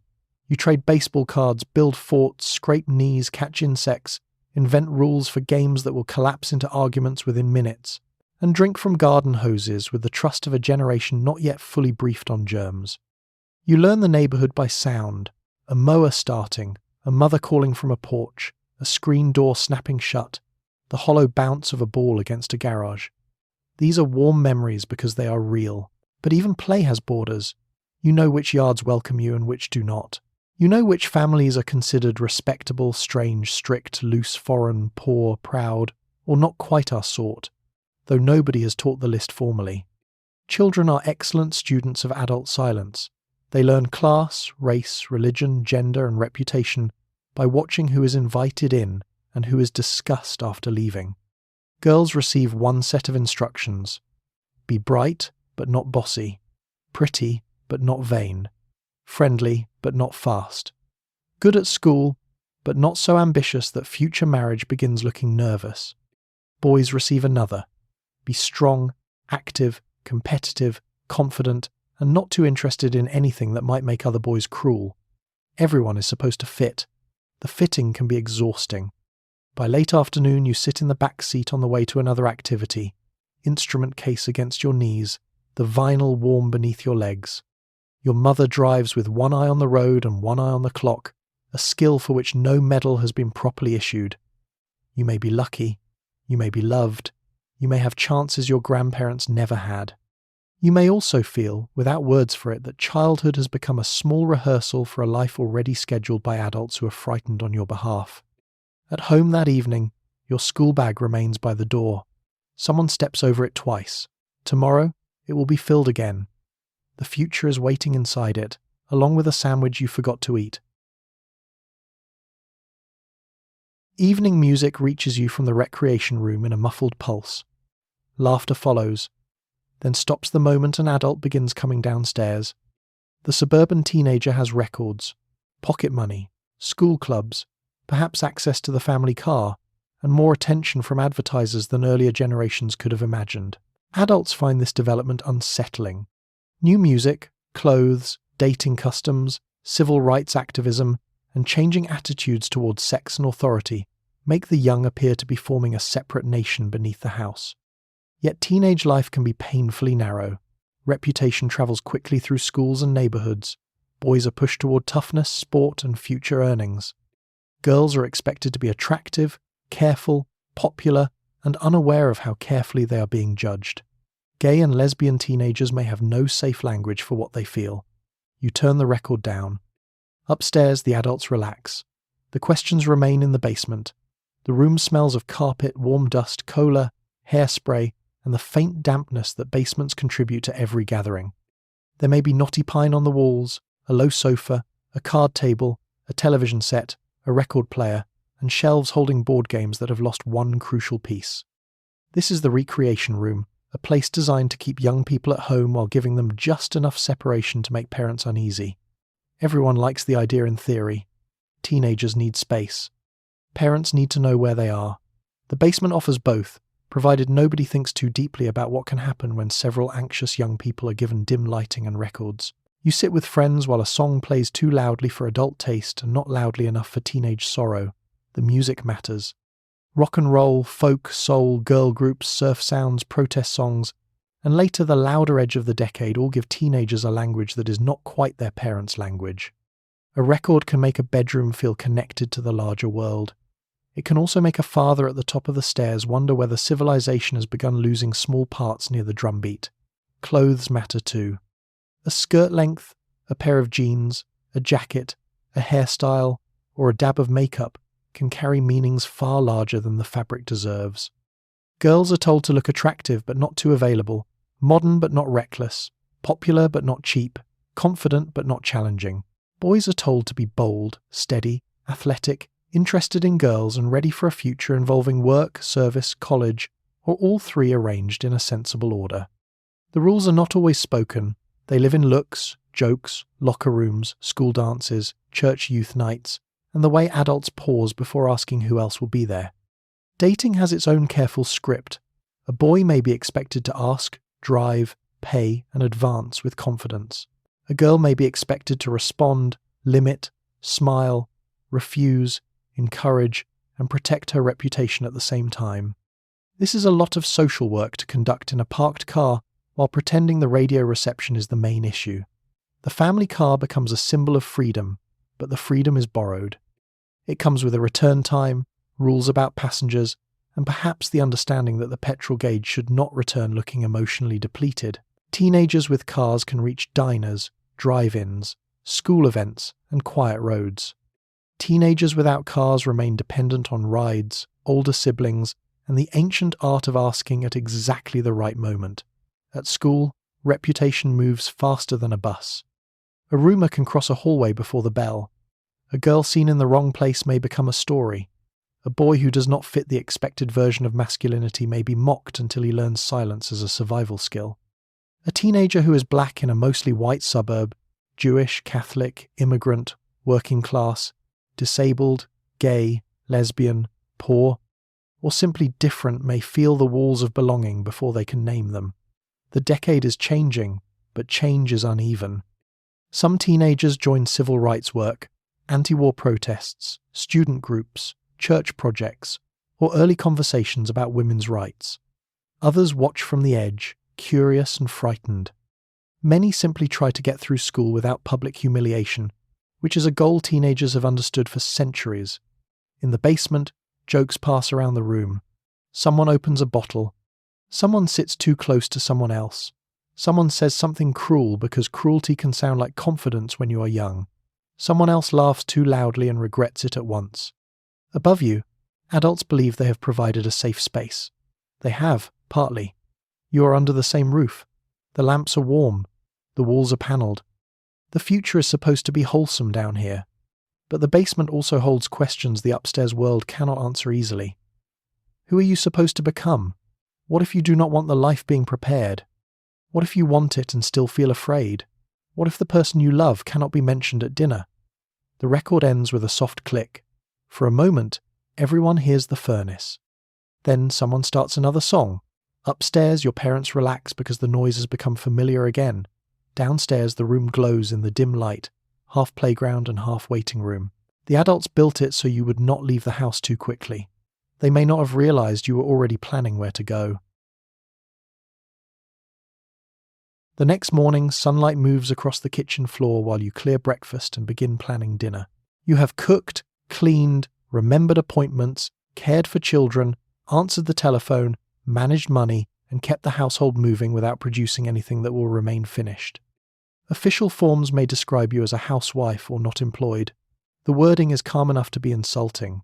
Domestic work requires skill, patience, strength, timing, and an impressive memory for objects other people have misplaced. It can be loving and satisfying. It can also be repetitive, lonely, and financially invisible. Because no wage arrives, the labour is often treated as a natural part of being female, rather than work supporting the entire family. By evening, everyone will return to washed clothes, prepared food, and an organised home. They may ask what happened today. Most of what happened has already been folded, eaten, or wiped away. You stand at the sink with warm water around your wrists and watch a bit of egg drift away from a plate. Outside, the street is quiet again. The school bus has taken the children. The car has taken your husband. The house has remained behind with you, which sounds peaceful until you remember that the house is not a companion. It is a list. Beds wait upstairs. Towels wait in the hamper. The bathroom mirror has collected toothpaste in a pattern suggesting a small explosion. The living room needs straightening, the kitchen floor needs sweeping, and someone has left a sweater in a place no sweater could explain under questioning. Each task is small. That is how the work hides. Washing one cup is easy. Making one bed is easy. Folding one shirt is easy. Remembering one appointment is easy. The strain comes from doing hundreds of easy things in the correct order while being interrupted by people who believe their missing shoe is a family emergency. Domestic labour in the suburban home is often presented as natural, almost instinctive, as if women are born knowing how to remove wax from a tablecloth, stretch a budget, comfort a child, write a thank you note, plan protein, and locate the library book under the sofa. In truth, the work is learned, repeated, and managed. You are cook, cleaner, nurse, driver if there is a car, bookkeeper, secretary, decorator, social planner, child psychologist, clothing inspector, birthday recorder, and finder of things. The finder of things may be the most important role, though official forms have never given it the respect it deserves. You know where the cough syrup is. You know which neighbour dislikes coconut. You know when the milk will run out. You know which child needs new shoes before the child does, because the child considers toes a private matter until they become dramatic. The household runs because you remember. Yet memory does not leave a visible product at the end of the day. Clean clothes return to dirt. Meals vanish into people who will soon become hungry again. Floors gather crumbs as if receiving visitors. A made bed offers no proof of effort by evening, only a mild accusation if it was not made at all. This is why unpaid work can feel so strange. Its success is often silence. No one notices the appointment not missed, the shirt clean at the right time, the birthday card sent, the medicine bought, the school forms signed, the quarrel softened, or the dinner appearing before hunger becomes a constitutional crisis. The family simply continues. That continuation is the product. It is essential, and it is easy to overlook because it looks like normal life. The post-war ideal makes this harder by insisting that you should find deep fulfillment in the work. Many women do find meaning in caring for family, making a home, raising children, and building routines. That meaning is real. It should not be mocked. But meaning does not cancel fatigue. Love does not wash the pan. Pride does not carry the laundry upstairs. A person can love her family and still want to sit down without feeling she is neglecting Western order. Some women work for wages as well, especially black women, working class women, single mothers, and women whose families need the income. They may clean other houses, teach, nurse, type, sell, sew, or work in factories, then return home to another shift waiting in the kitchen. The celebrated full-time suburban housewife is powerful as an image, but she is never universal. Still, the image shapes everyone. It tells women at home they should be grateful. It tells women working outside the home they may be failing at home. It tells men the house runs because women are naturally suited to making it run, which is a convenient belief if you enjoy dinner. By afternoon, the sunlight has moved. The sink is clear. The laundry is folded. The floor is swept. A neighbour may drop by and say the house looks lovely, which is kind, though it also means the work has succeeded by becoming invisible. Soon the family will return, trailing coats, bags, news, hunger, and the rich emotional life of people who cannot find their own socks. You wipe the counter one more time. The day has been full. It has produced almost nothing that will still be visible tomorrow. This is why they call it not working. It sounds better than admitting the whole house has been running on unpaid miracles. One afternoon, you sit in a doctor's office and try to describe a tiredness that sleep has not touched. The room smells of disinfectant, paper, and authority. You may say that you feel anxious, empty, restless, unable to cope, or unable to understand why a life presented as ideal has begun to feel so narrow. Some doctors listen with care. Others hear a problem of adjustment and consider medication. Tranquilizers become widely prescribed during the period, particularly to women whose distress may be treated as a private medical problem rather than a response to isolation, unequal marriage, constant labor, or limited choices. The medicine can bring genuine relief. It can also help someone endure an arrangement nobody intends to examine. You leave carrying a small bottle in your handbag and advice to rest more. The laundry has not received the same advice. You sit on the paper-covered examination table and hear it crackle under the smallest movement, as if even the furniture is keeping a record. A clock ticks on the wall. A jar of tongue depressors stands nearby with the calm confidence of objects that never have to explain themselves. You fold your hands in your lap and search for words that will sound serious enough to matter but not so serious that they cause alarm. This is not a broken arm. There is no rash to point at, no fever to measure, no dramatic cough to perform. It is a heaviness, a tightness, a feeling that the walls of the day are moving closer.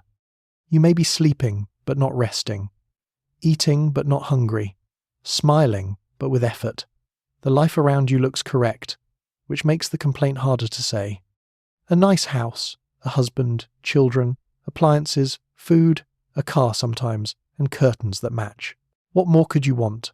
Apart from help, privacy, conversation, money of your own, time to think, and a version of happiness that does not need to be ready by dinner.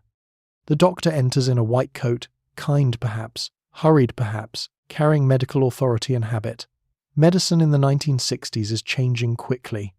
New drugs promise relief for anxiety, sleeplessness, and nerves. Tranquilizers such as Miltown and Valium become common names, discussed in advertisements, clinics, and ordinary households. For some, they help. That matters. Anxiety and depression are real, and relief can be precious when the day feels impossible. The problem is not that medicine exists. The problem is what medicine may be asked to hide. If a woman is lonely because she is cut off from friends, the pill does not move the shops closer.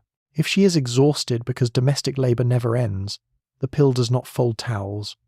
If she is afraid of a husband, trapped by money, or ashamed that motherhood has not filled every room inside her, the pill may soften the edge without opening the door. Treatment often focuses on adjustment. Adjustment is a tidy word. It suggests the furniture of life is already correctly placed, and the person bumping into it must learn to walk better. You may be told to rest, take something, worry less, be patient, give yourself time, or appreciate what you have. Some of this advice may be kindly meant. Some may be useful in small ways. A nap can help, a walk can help, a calmer evening can help, if one can be located. But advice becomes thin when it ignores the shape of the life producing the distress. The suburban woman who says she feels empty is not always asking for a chemical answer. Sometimes she is asking whether anyone else has noticed that the dream has no chair for her private self. There is also shame in the room. Mental distress carries stigma. A woman may fear being called unstable, ungrateful, dramatic, lazy, or a poor wife. A man may fear being weak. A teenager may fear being strange. Families protect appearances, especially in neighbourhoods where curtains have opinions, so the doctor's office becomes one of the few places where the words can be tried. Even there, they may be translated quickly into nerves. Nerves is a useful old word because it sounds medical and vague, like a drawer where society keeps feelings it does not wish to sort. Race and class shape this experience too. Women with money may receive private care, prescriptions and discretion. Poor women and women of colour may meet suspicion, neglect, rougher treatment, or fewer choices. Some distress is overtreated, some is ignored. The medical system, like the suburb itself, does not distribute attention evenly. You answer questions. You look at the doctor's pen moving across the pad. The sound is small and final. Perhaps he is thoughtful, perhaps he is tired, perhaps he believes he is helping, and perhaps he is. You do not want to be unfair. A tablet may make the afternoon less sharp. It may let you sleep. It may give you strength to carry on. Carrying on is not nothing. Many people survive by taking the help available, even when the help is incomplete. Still, when you place the bottle in your handbag, it makes a soft little sound against your compact and keys. Outside, the suburb is bright and orderly. The school bus will come soon. Dinner will need beginning. The house will be where you left it, patient and full of tasks. You have been given something for your nerves. The world that strained them has not been asked to take a dose. Dusk reaches the street, a car turns into the driveway, and the garage door rises. The family prepares to look complete again. Marriage can bring love, companionship, stability, children, and the comfort of being known across many years. It can also conceal loneliness extremely well. The husband may return exhausted from work and expect quiet. The wife may have waited all day for adult conversation and be expected not to trouble him immediately. Money may come through one income and therefore one final voice. Arguments stay inside because private matters are meant to remain private. Controlling behaviour, infidelity, emotional coldness, and violence can hide behind a respectable address, especially when leaving threatens income, housing, custody, family support, or reputation. The house protects the family from the public world. In some homes, it also protects the problem from anyone who might name it. You hear the engine stop, then the small, heavy sounds of arrival. A car door, a briefcase lifted from the seat, shoes on concrete, keys against the lock. Inside, the children notice first. A father coming home changes the air in a house, even when everyone loves him. The day shifts from private disorder into evening performance. Toys are moved from the middle of the floor. Dinner becomes urgent. A wife may smooth her hair, wipe a counter, and gather her face into something welcoming, not because she is false, but because the household has taught her that his return is an event requiring weather control. He may be a good man. He may be tired, decent, worried, and doing his best inside his own narrow role. That matters. The darker story is not that every marriage is unhappy. Many are loving, funny, loyal, and held together by small kindnesses that never appear in public records. The darker story is that the suburban home can make even ordinary unhappiness hard to name. The house is built around the family, and the family is supposed to prove the house was worth buying. If the marriage feels cold, if money is tense, if conversation has thinned, if the bedroom has become lonely, if one person is afraid of the other, the walls do not know what to do with that information. They simply hold it. Advice columns often ask wives to be patient, pleasant, understanding, attractive, and careful not to greet a tired husband with complaints. A man may be told that his home is his castle, which is a troubling amount of architecture to assign to one exhausted person before dinner. His castle may contain a wife who has not spoken honestly to another adult all day, children who need discipline, a bill he has not yet opened, and a leaking tap waiting with perfect timing. Everyone has needs. The evening gathers them into one room. In some households, the tension is mild and familiar. A sharp word, a silence, a dinner eaten beneath the soft clink of cutlery and things unsaid. In others, The danger is real. Domestic violence is often hidden by shame, money, fear, clergy, family pressure, police reluctance, and the belief that what happens inside marriage is private.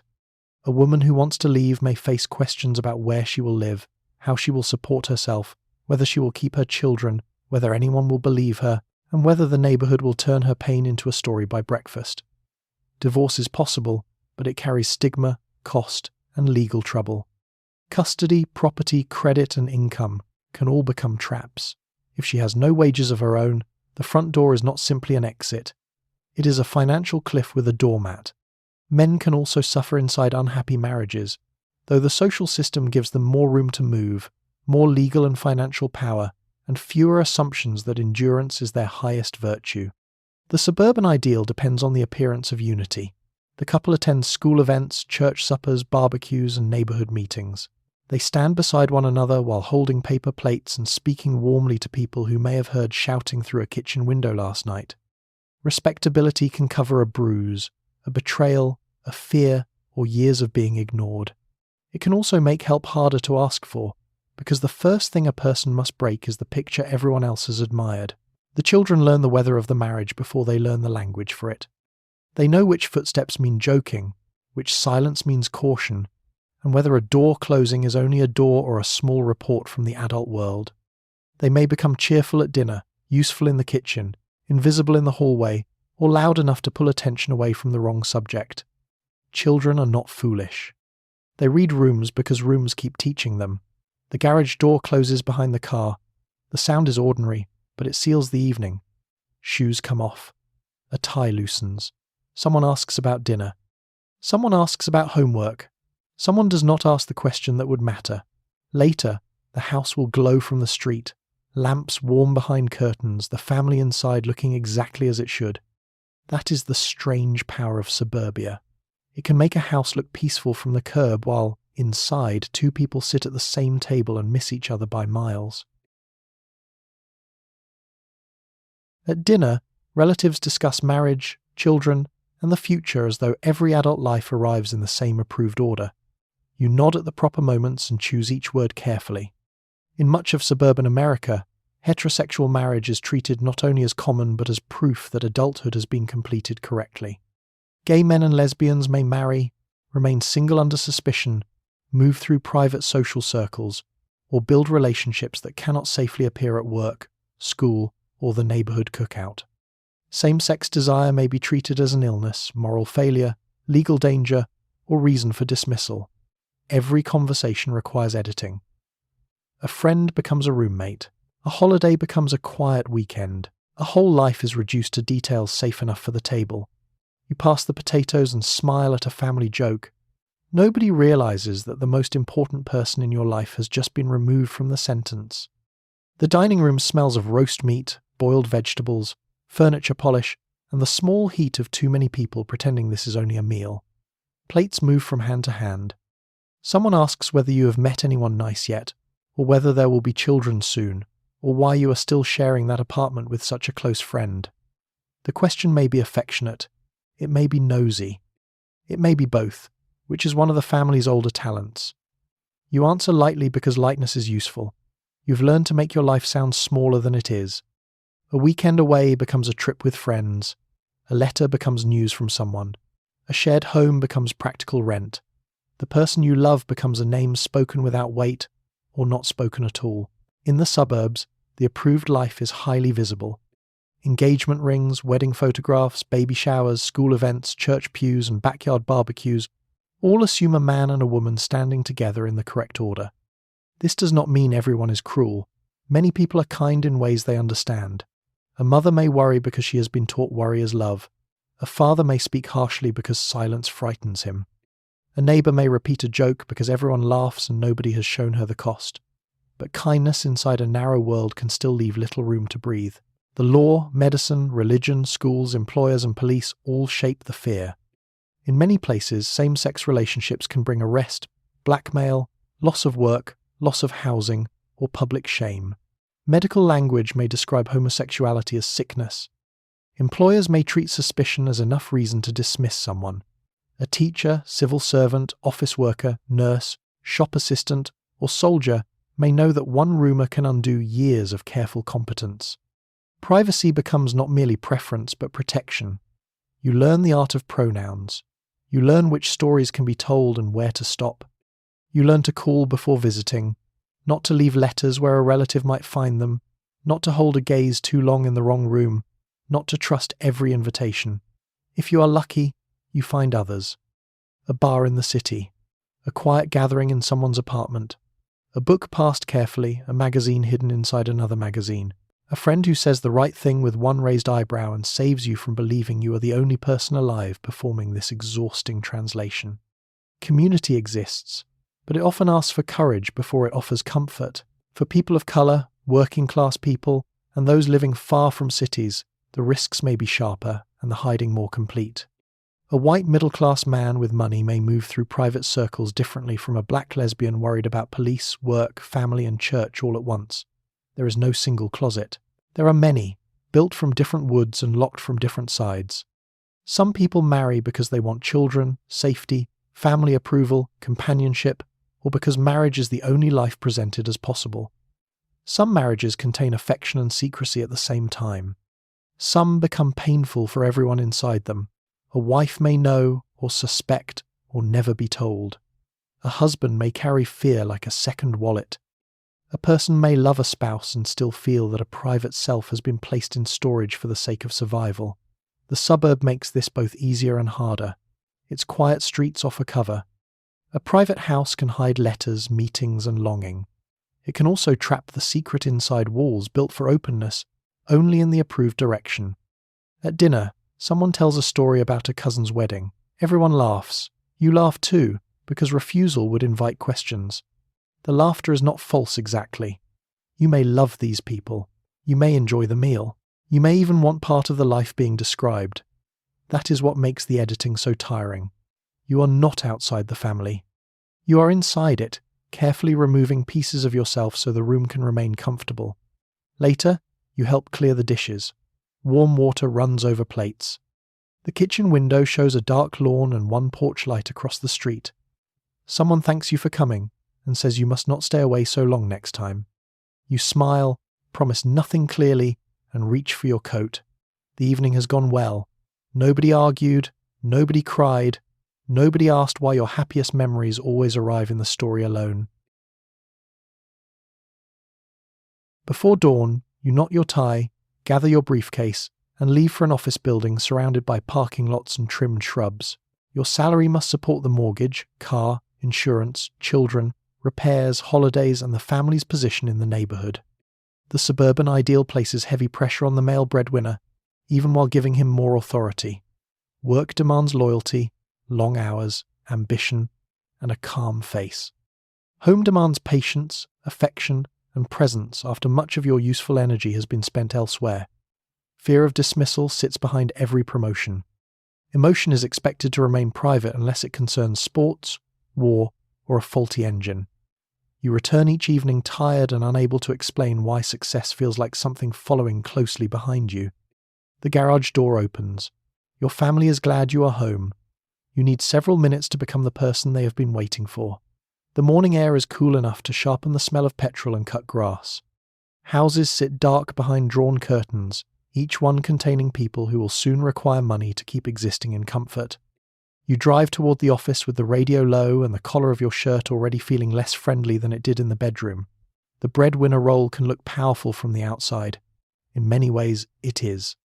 You may have more authority in the household, more freedom outside it, more access to credit, and more permission to be taken seriously by banks, employers, and the wider world. But authority is not the same as ease. The same system that gives you the final say also quietly hands you the bill. You are expected to provide not just food and shelter, but a whole style of life. A respectable street, a dependable car, school clothes, dental care, summer holidays if possible, gifts at Christmas, a lawn that does not embarrass the family, and the calm belief that next month will also work out. At the office, the day begins under fluorescent lights. Desks line the room. Phones ring. Typewriters strike. Men in white shirts and narrow ties carry papers, with a seriousness that suggests Western progress depends on the correct routing of memos. You may work in sales, insurance, accounting, management, engineering, a government office, a factory administration building, or one of the new office parks spreading near highways. These places often look modern and clean. Low buildings, long windows, parking spaces, and shrubs trimmed into obedience. Inside, ambition is expected to be steady and well-dressed. The company may speak of teamwork, loyalty, opportunity, and growth. It may also expect long hours, transfers, silence about doubts, and a willingness to treat exhaustion as evidence of character. If you want advancement, you must be visible but not troublesome, confident but not strange, friendly but not weak, competitive but not openly desperate. It is a narrow corridor for a man who is supposed to own the building someday, or at least act as if he might. The organisation man of the period is often asked to fit himself neatly into corporate life. The suit, haircut and handshake help, so do the correct address, correct family and ability to discuss golf even if your soul has chosen silence. Work does not end at the office door. A promotion may depend on dinners, drinks, company parties, and the soft inspection of family respectability. Your wife's manners may become part of your career. Your home may be used to host people you would not invite if the mortgage did not have opinions. The family is private until the company needs it to look useful. This pressure lands differently depending on job, race, class, and education. A white middle-class man in an office may feel trapped by conformity while still being helped by it. A black man, a Latino man, or another man of colour may face discrimination, blocked promotions, lower pay, or the daily strain of proving competence to people who have already decided how much credit to give. A working-class man may have less romance attached to his breadwinning, and more risk in every layoff, injury, or slow season. Men who do not fit the expected model may learn to hide softness, fear, tenderness, or difference behind jokes and silence. By late afternoon, you have answered calls, managed accounts, attended meetings, nodded at superiors, worried about numbers, and perhaps laughed at a joke you did not enjoy because the person telling it signs forms. Your head is full, your shoulders ache, the commute home waits like an unpaid second shift. Yet when you arrive, the house does not need your office face. It needs a father, husband, repairman, listener, disciplinarian, bill reader, lawn consultant, and patient audience for a story about school paste. Your family does not ask too much by needing you. That is the hard part. Their needs are real. So are yours. The breadwinner ideal has no graceful place for a tired man who cannot say he is frightened. So you say traffic was bad. You loosen your tie. You kiss your wife, perhaps too quickly. You ask the children about school and hope your face looks interested before your mind has caught up. Later, after dinner, you may sit in a chair with the newspaper open, not reading much. The house is warm, the lamps are soft. You have provided this. You are proud of it. You're also tired from being the pillar, especially since nobody asked whether the pillar might like to lean against something. Downstairs, beneath the room where children leave toys and board games, shelves hold water containers, blankets, batteries, and canned food. Civil defense advice explains how the family might survive if nuclear war interrupts an ordinary afternoon. The Cold War sits uneasily beside suburban optimism. You buy a home for the future while practicing for a future that may last only minutes. Schools conduct drills. Sirens are tested. Government films encourage preparation, calm, and trust in walls that may not deserve quite so much confidence. Some families build dedicated fallout shelters. Others clear a basement corner and hope the washing machine will not interfere with national survival. You check the supplies again. The tins are neatly arranged. The children are upstairs watching television. Nobody knows whether the shelter makes the family safer or merely gives fear its own cupboard. The basement smells of concrete, cardboard, dust, laundry soap, and the faint dampness that rises whenever a room is asked to defend the household from world events. You turn on a bulb hanging from the ceiling and look at the shelves. There are tins of beans, soup, powdered milk, crackers, perhaps a first aid kit, a flashlight, spare batteries, and water stored in containers that make ordinary plumbing seem suddenly precious. A government booklet may sit nearby, printed in calm language that tries very hard not to imagine what it is describing. It explains supplies, shelter space, radio information, sanitation, and family planning with the steady voice of an official who believes panic can be defeated by headings. There is something touching about this, also something deeply odd. The same family that argues about whose turn it is to empty the wastebasket is now expected to prepare for nuclear fallout with a clipboard and a sensible attitude. The shelter idea fits suburbia strangely well. The suburb is already built around private family safety. Your own house, your own yard, your own car, your own washer, your own grill, and now, if money and nerves allow, your own small corner of survival beneath the stairs. Some companies sell prefabricated shelters or plans. Magazines discuss supplies. Neighbours compare whether a basement is suitable. One man may become very interested in ventilation, which gives him a new way to avoid discussing feelings. Another may dismiss the whole thing as foolish, while quietly storing extra tins behind the paint cans. The early 1960s makes such worries hard to dismiss. Nuclear testing, civil defense campaigns, the Berlin crisis, and the Cuban Missile Crisis bring the possibility of nuclear war into ordinary conversation. Children hear adults lower their voices near the radio. School drills teach them to duck beneath desks, line up in hallways, or move to designated shelter areas. The instructions are often calm, which may be the strangest part. A teacher says to cover your head, a child obeys, a pencil rolls across the floor. The world outside may be discussing missiles, but inside the classroom someone still wants to know whether lunch will have pudding. Children are practical in that way. At home, the basement turns fear into objects. Fear is easier to manage when it has shelves.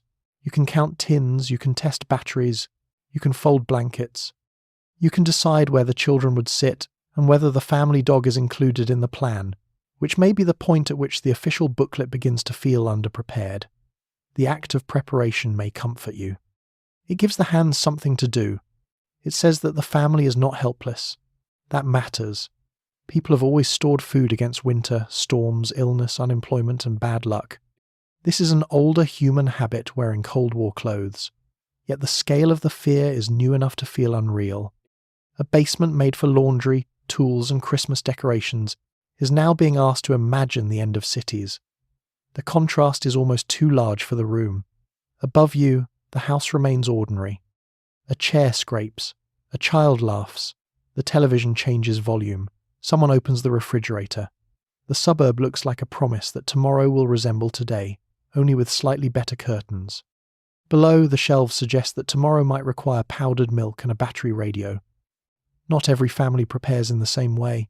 Some cannot afford supplies or shelter work. Some live in apartments, older houses, rented rooms, or places without basements. Some think planning is wise. Others think it is useless, frightening, or simply one more thing to worry about after the mortgage. Race and class shape safety even here. Public shelter access, information, housing quality, and trust in authorities are not evenly shared. The idea of every family calmly retreating to its private shelter belongs most comfortably to families already granted private space. You check the flashlight, it flickers, then steadies. A small cone of light falls across the tins. Nothing dramatic happens. That is almost the point. The fear has been made domestic. It sits beside the laundry basket and waits politely. Later, you will go back upstairs, close the basement door, and tell the children not to leave toys on the stairs. The world may be uncertain, but someone still has to prevent a broken ankle. Behind you, the shelter remains neat, stocked, and deeply unconvinced by its own optimism. Upstairs, the lamps are lowered and the television screen brightens. The set was purchased for comedy, westerns, variety programs, and the agreeable sight of families solving problems before bedtime. During the 1960s, it also brings civil rights demonstrations, police violence, political assassinations, urban unrest, protest, and war into the living room. The quiet suburb can no longer pretend that the nation's arguments belong somewhere else. Children see images their parents cannot easily explain. Neighbours watch the same report and reach completely different conclusions before the weather forecast begins. Advertising continues between the news, offering cleaner clothes, brighter kitchens, and cars large enough to escape almost any unpleasant thought. The room remains polished.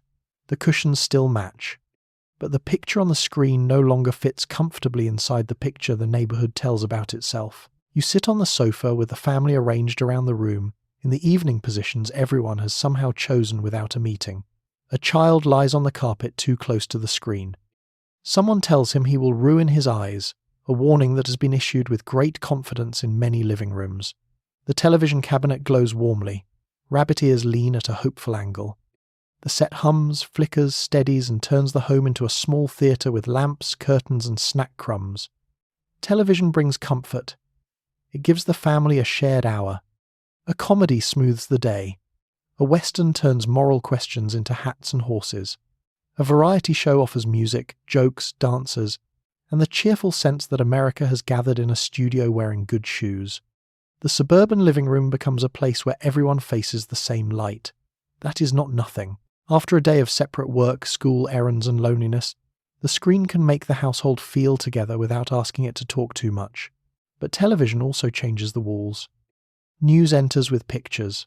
Not rumours, not distant print, not something described by a man at work, but images bright enough to disturb the upholstery. Civil rights marches appear. Police dogs and fire hoses appear. Sit-ins, arrests, and angry crowds appear. So do war reports from Vietnam, protests on campuses, burning neighbourhoods, funerals, speeches, and leaders whose deaths make the room go quiet. The screen does not let suburbia remain entirely separate from the country that made it possible. It brings the argument to the coffee table and leaves it there between the ashtray and the folded newspaper. Parents must decide what to say.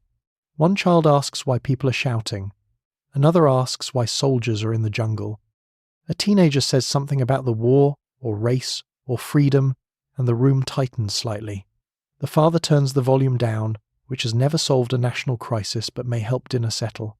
The mother says not now, perhaps because she is tired, perhaps because younger children are listening, perhaps because she knows the conversation will not end peacefully. Television makes the country visible, but visibility is not the same as agreement. Two neighbours can watch the same footage and see different Americas. One sees disorder, another sees injustice. One worries about property, another worries about rights. One wants calm restored, another asks what calm has been hiding. The suburban street that seemed united around lawns and school events may discover, through the evening news, that it contains people living in different moral climates. The advertisers arrive anyway, brisk and clean. A detergent promises a whiter wash, a cereal promises happy children, a car promises smooth power, a floor wax promises shine deep enough to reflect a better personality. These cheerful messages sit between reports of war and unrest with astonishing confidence. The country appears troubled. The answer, briefly, is a brighter kitchen. This is not only hypocrisy, it is also how daily life survives. People still need soap, food, humour, shoes, and something to watch after work. But the contrast can be strange. A serious voice describes crisis. Then a smiling woman explains that spots on glassware may be holding the family back. The television does not invent the contradiction. It simply schedules it. For children and teenagers, the screen opens the suburb. They see music, protests, cities, violence, fashion, poverty, speeches, rockets, and marches. They learn that the adult world is less settled than the schoolbooks suggest. For adults, the screen can become a test of authority. What do you allow children to see? What do you explain? What do you dismiss as troublemaking? And what do you finally recognize as truth? The polished room does not answer. It only reflects the blue light. There is comfort in turning the set off. The click brings silence back, immediate and almost physical. For a moment the family can hear the refrigerator, a car passing outside, a dog barking, the normal sounds of the neighbourhood repairing itself after the news. Yet the images remain. They sit behind the eyes. Tomorrow someone may mention them at work, in school, at church, or over a fence. Someone may say the country is changing too fast. Someone else may say it has not changed nearly enough. Tonight the living room returns to order. The cushions are straightened, the ashtray is emptied, the children are sent to bed.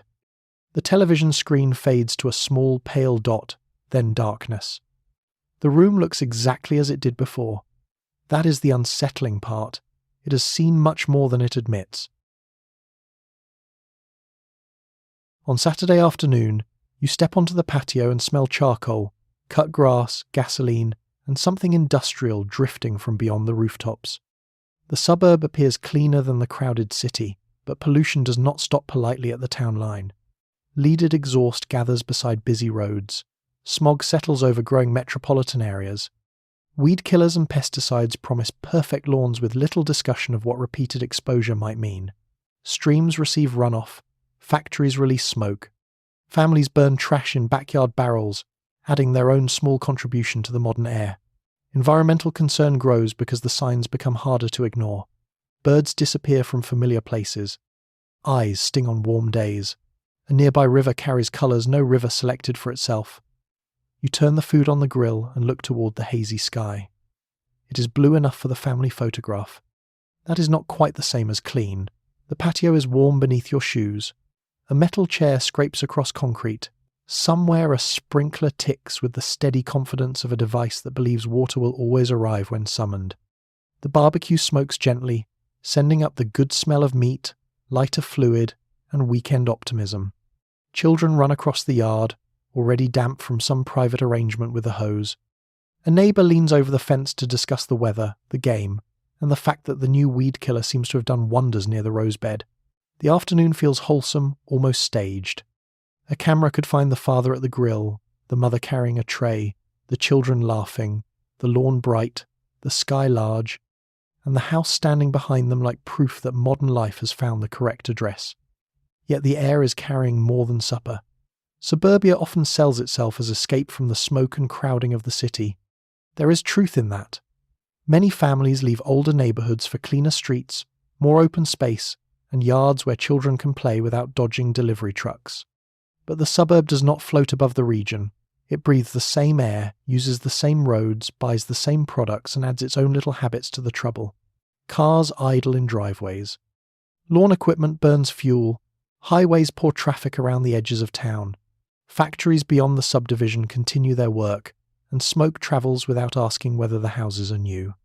By the 1960s, environmental problems are becoming harder to dismiss as someone else's unpleasant view.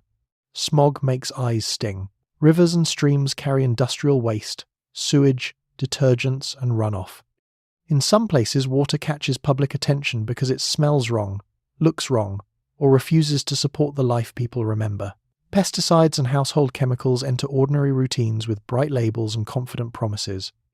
A product will kill insects, clear weeds, whiten laundry, polish floors, sweeten the air, and restore control over nature, which has been behaving freely again.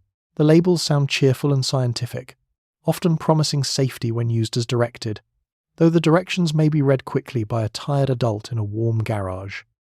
The advertising rarely pauses to ask where all this control goes after the job is done. The lawn is sprayed, the driveway is washed, the trash is burned, the car is filled. The factory whistle sounds beyond the trees. Each act seems small and ordinary.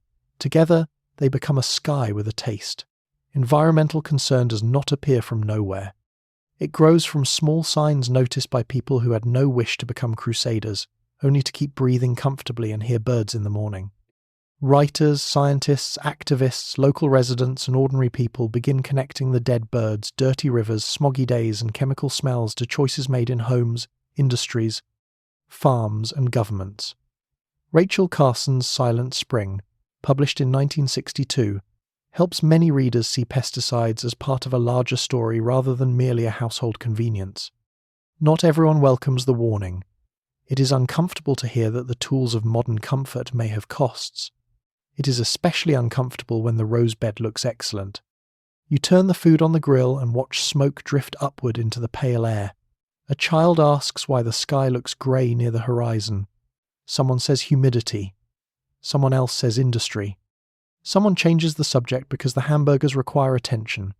That is how many worries enter family life. Briefly, sideways, between tasks.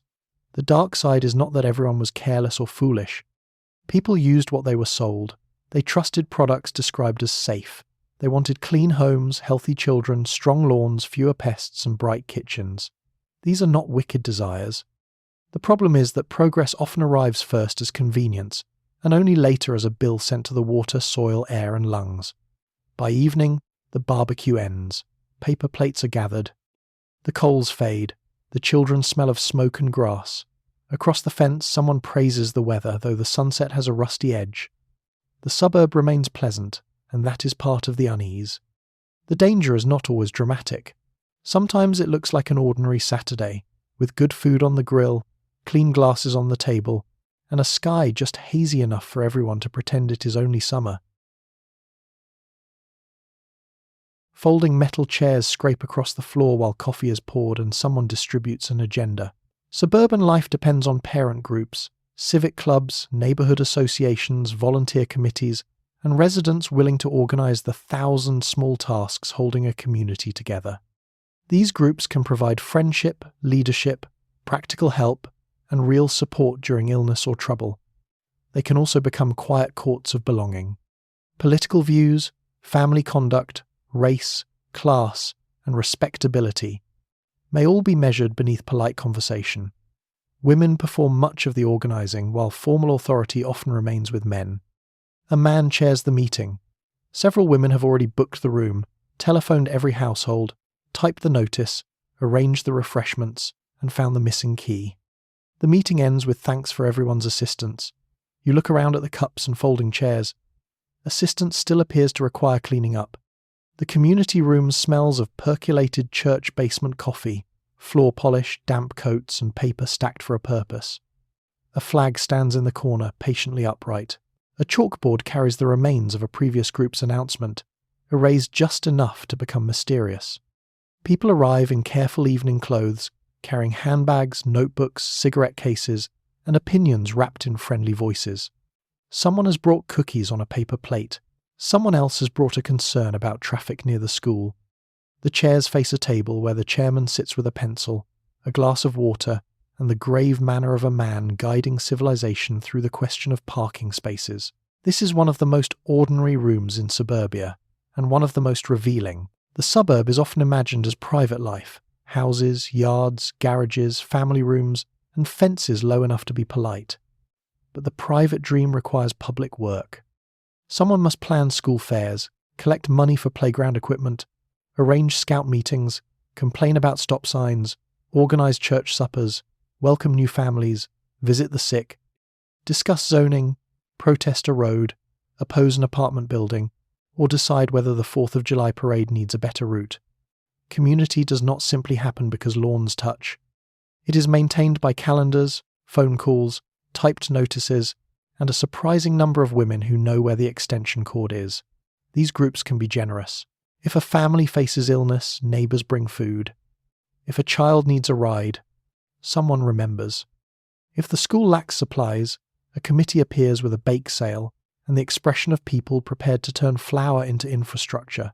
Many women find friendship, purpose, influence, and leadership in these spaces, even when the title at the head of the table belongs to a man. A parent group, church circle, or civic association can give a housewife a public voice without calling it ambition, which makes the voice easier for some people to tolerate. Yet the same room can measure belonging. Who speaks freely? Who is interrupted? Whose concern is treated as reasonable? Whose presence makes the room shift slightly? A white middle-class mother may be welcomed as a natural volunteer. A black family trying to enter a white suburb may find every ordinary request turned into a problem of neighbourhood character. A working mother may be judged for not attending enough meetings. A divorced woman may be useful on the refreshment committee and still treated as a warning near the punch bowl. Political differences begin to show through the decade. Some residents want fair housing, better schools, cleaner air, safer roads, and honest discussion of discrimination. Others speak about tradition, order, taxes, property values, and the need to keep things peaceful, by which they sometimes mean unchanged. The language remains polite until it suddenly does not. A proposal about school boundaries can reveal who believes in equality only when it happens somewhere safely elsewhere. A discussion about apartments can become a discussion about class without anyone using the word. A complaint about young people can become a referendum on music, hair, war, and the end of standards. Minutes are taken. The minutes are calm, which is generous of them. They rarely capture the heat in the room. You sit listening as the agenda moves from traffic to fundraising to a new family on the block. Small glances pass between chairs.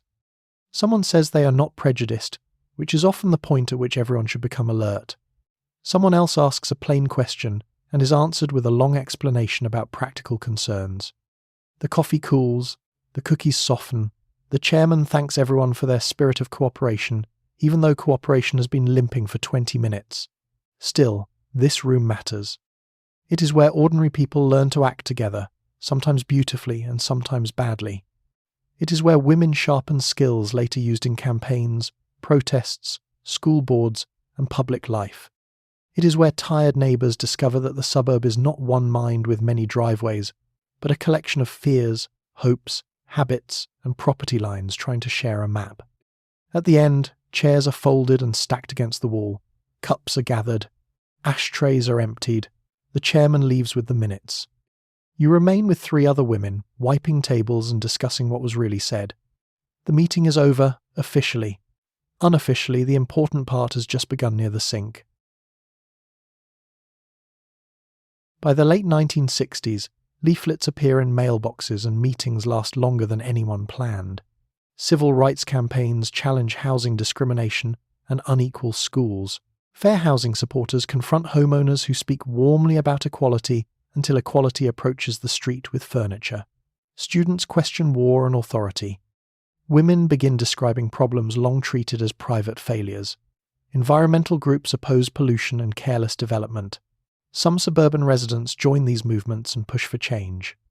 Others resist with petitions, angry meetings, coded language, and a sudden concern for traffic, school crowding, or neighbourhood character. The peaceful subdivision reveals the arguments beneath its lawns. Friends stop agreeing. Children challenge their parents at dinner. A housewife who has spent years organising other people discovers that she can organise herself. Democracy reaches the community room. It has brought paperwork and does not intend to leave early. You stand at the mailbox with the afternoon sun on your back, holding a leaflet that was not there yesterday. The paper is plain, folded badly, and full of sentences that seem to know the neighbourhood is listening. It might announce a fair housing meeting, an anti-war gathering, a school board challenge, a women's discussion group, a protest against a highway, or a campaign about pollution near the creek. A year earlier, the same mailbox may have held catalogues, bills, and a cheerful notice about a pancake breakfast. Now it holds a question. That is how the late decade enters suburbia. Not all at once, not with one dramatic knock. It arrives through mailboxes, television screens, student voices, church basements, school meetings, and dinner tables where young people begin asking why adults call fear practical. The suburb had been built on promises of order and safety. By the late 1960s, order and safety are still desired, but they are no longer simple words. Order for whom? Safety from what? Peace at whose expense? Civil rights activists challenge the way housing discrimination keeps families out of neighbourhoods and children out of schools. Fair housing marches and campaigns make the invisible map visible.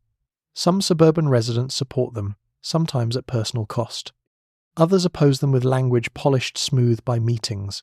Traffic, crowding, property values, neighbourhood balance, school quality, community character. These phrases can describe real concerns. They can also carry older prejudice in a clean envelope.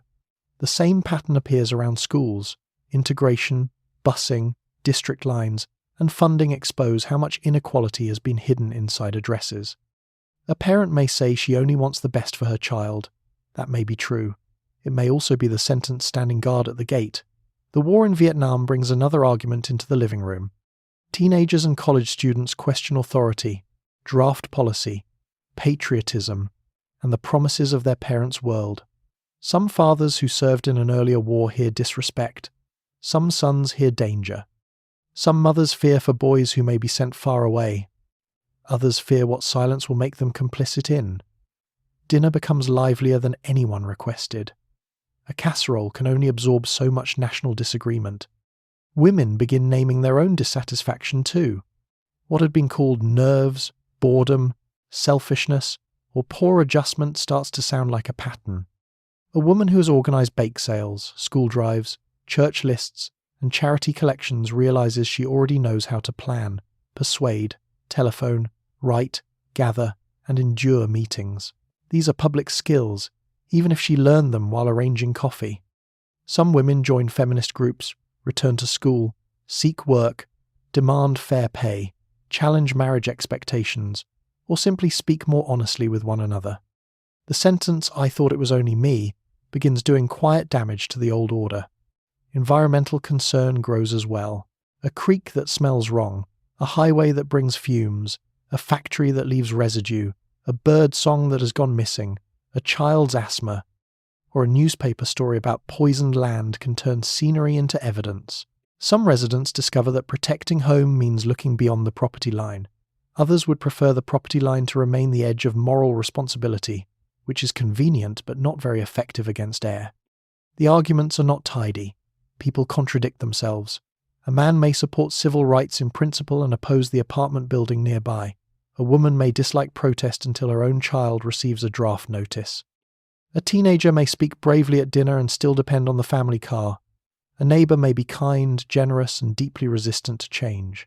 History is rude that way. It refuses to divide everyone into simple seating arrangements. On the street, friendliness becomes more careful. People who once discussed lawn care now test one another with phrases, "Did you see the news? Are you going to that meeting? What do you think of those students?" The word "those" works hard.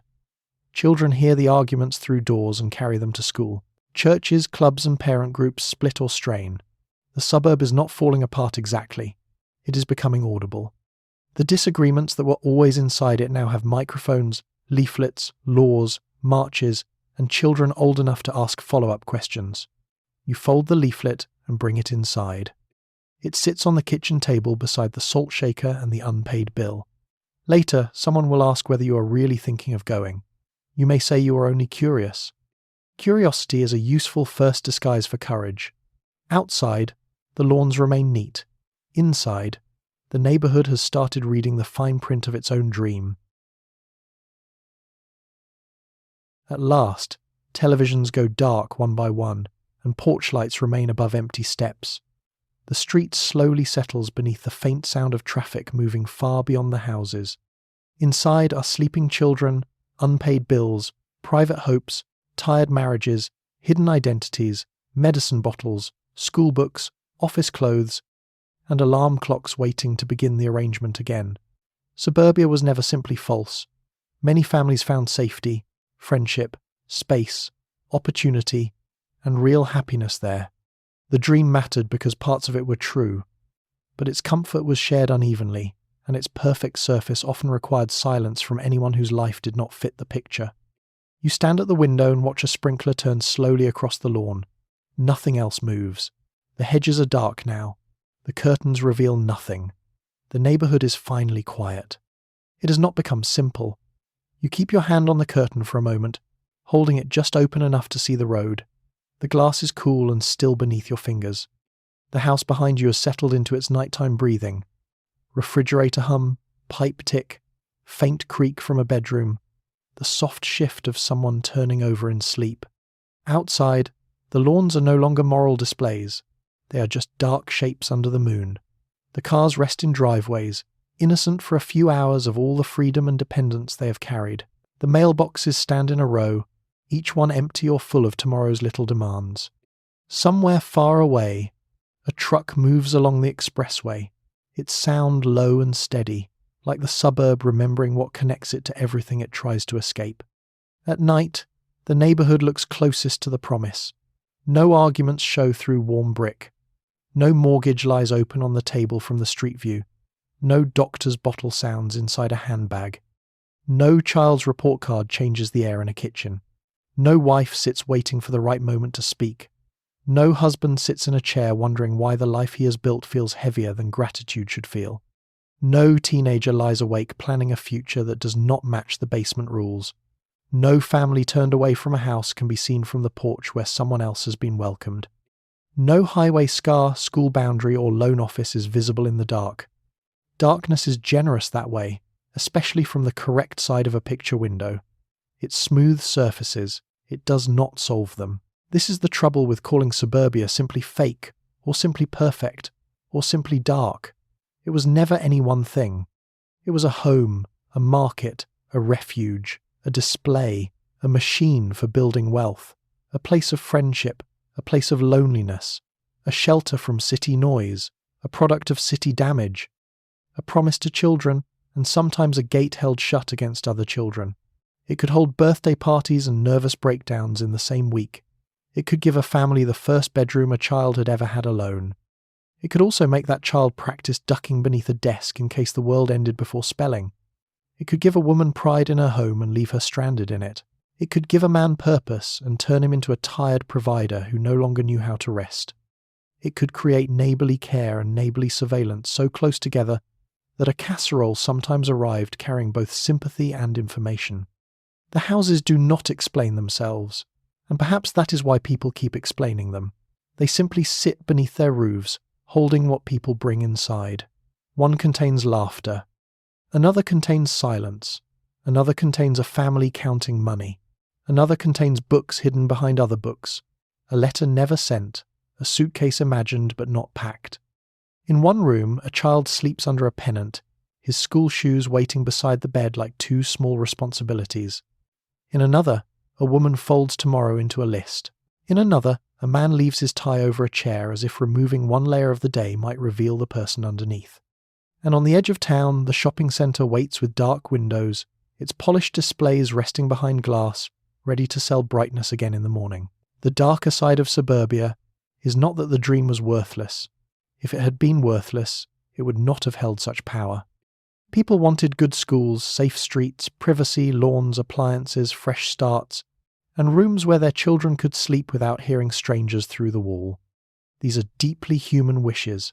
The trouble came from who was allowed to receive them, what they cost, what they hid, and how quickly a dream could become a rule. You let the curtain fall back into place. The room darkens. The refrigerator hums on, steady as ever, apparently the last appliance awake with any sense of duty. Tomorrow the buses will come, the cars will leave, the lawns will brighten, the meetings will resume, and the houses will put their pleasant faces back on for the road. For now, the street is still. The great American dream has finally stopped speaking for the night. It is not peaceful exactly, not in any simple way. It is only asleep. And now, you can let the suburb grow quiet. You have walked through the ranch house with its polished floors, the kitchen that kept helping until it became more work, the driveway that carried freedom away each morning, the expressway laid across someone else's neighbourhood, the school full of promise and invisible borders, the basement stocked for a fear too large for any family, and the living room where the television brought the wider country right up to the coffee table. You have seen the strange little rules beneath the neat lawns. The house had to prove success. The car had to mean freedom. The kitchen had to create happiness. The marriage had to look steady. The children had to become impressive. The neighbours had to notice everything while pretending they had simply adjusted the curtains. There is a small absurdity in all that. A lawn became a character witness. A casserole carried public opinion. A shopping receipt tried to explain the future. But beneath those quiet absurdities were real people doing their best inside tight expectations. Women kept homes running with work that often disappeared by bedtime. Men carried the weight of providing and were rarely given gentle words for fear. Children learned the shape of pressure before they could name it.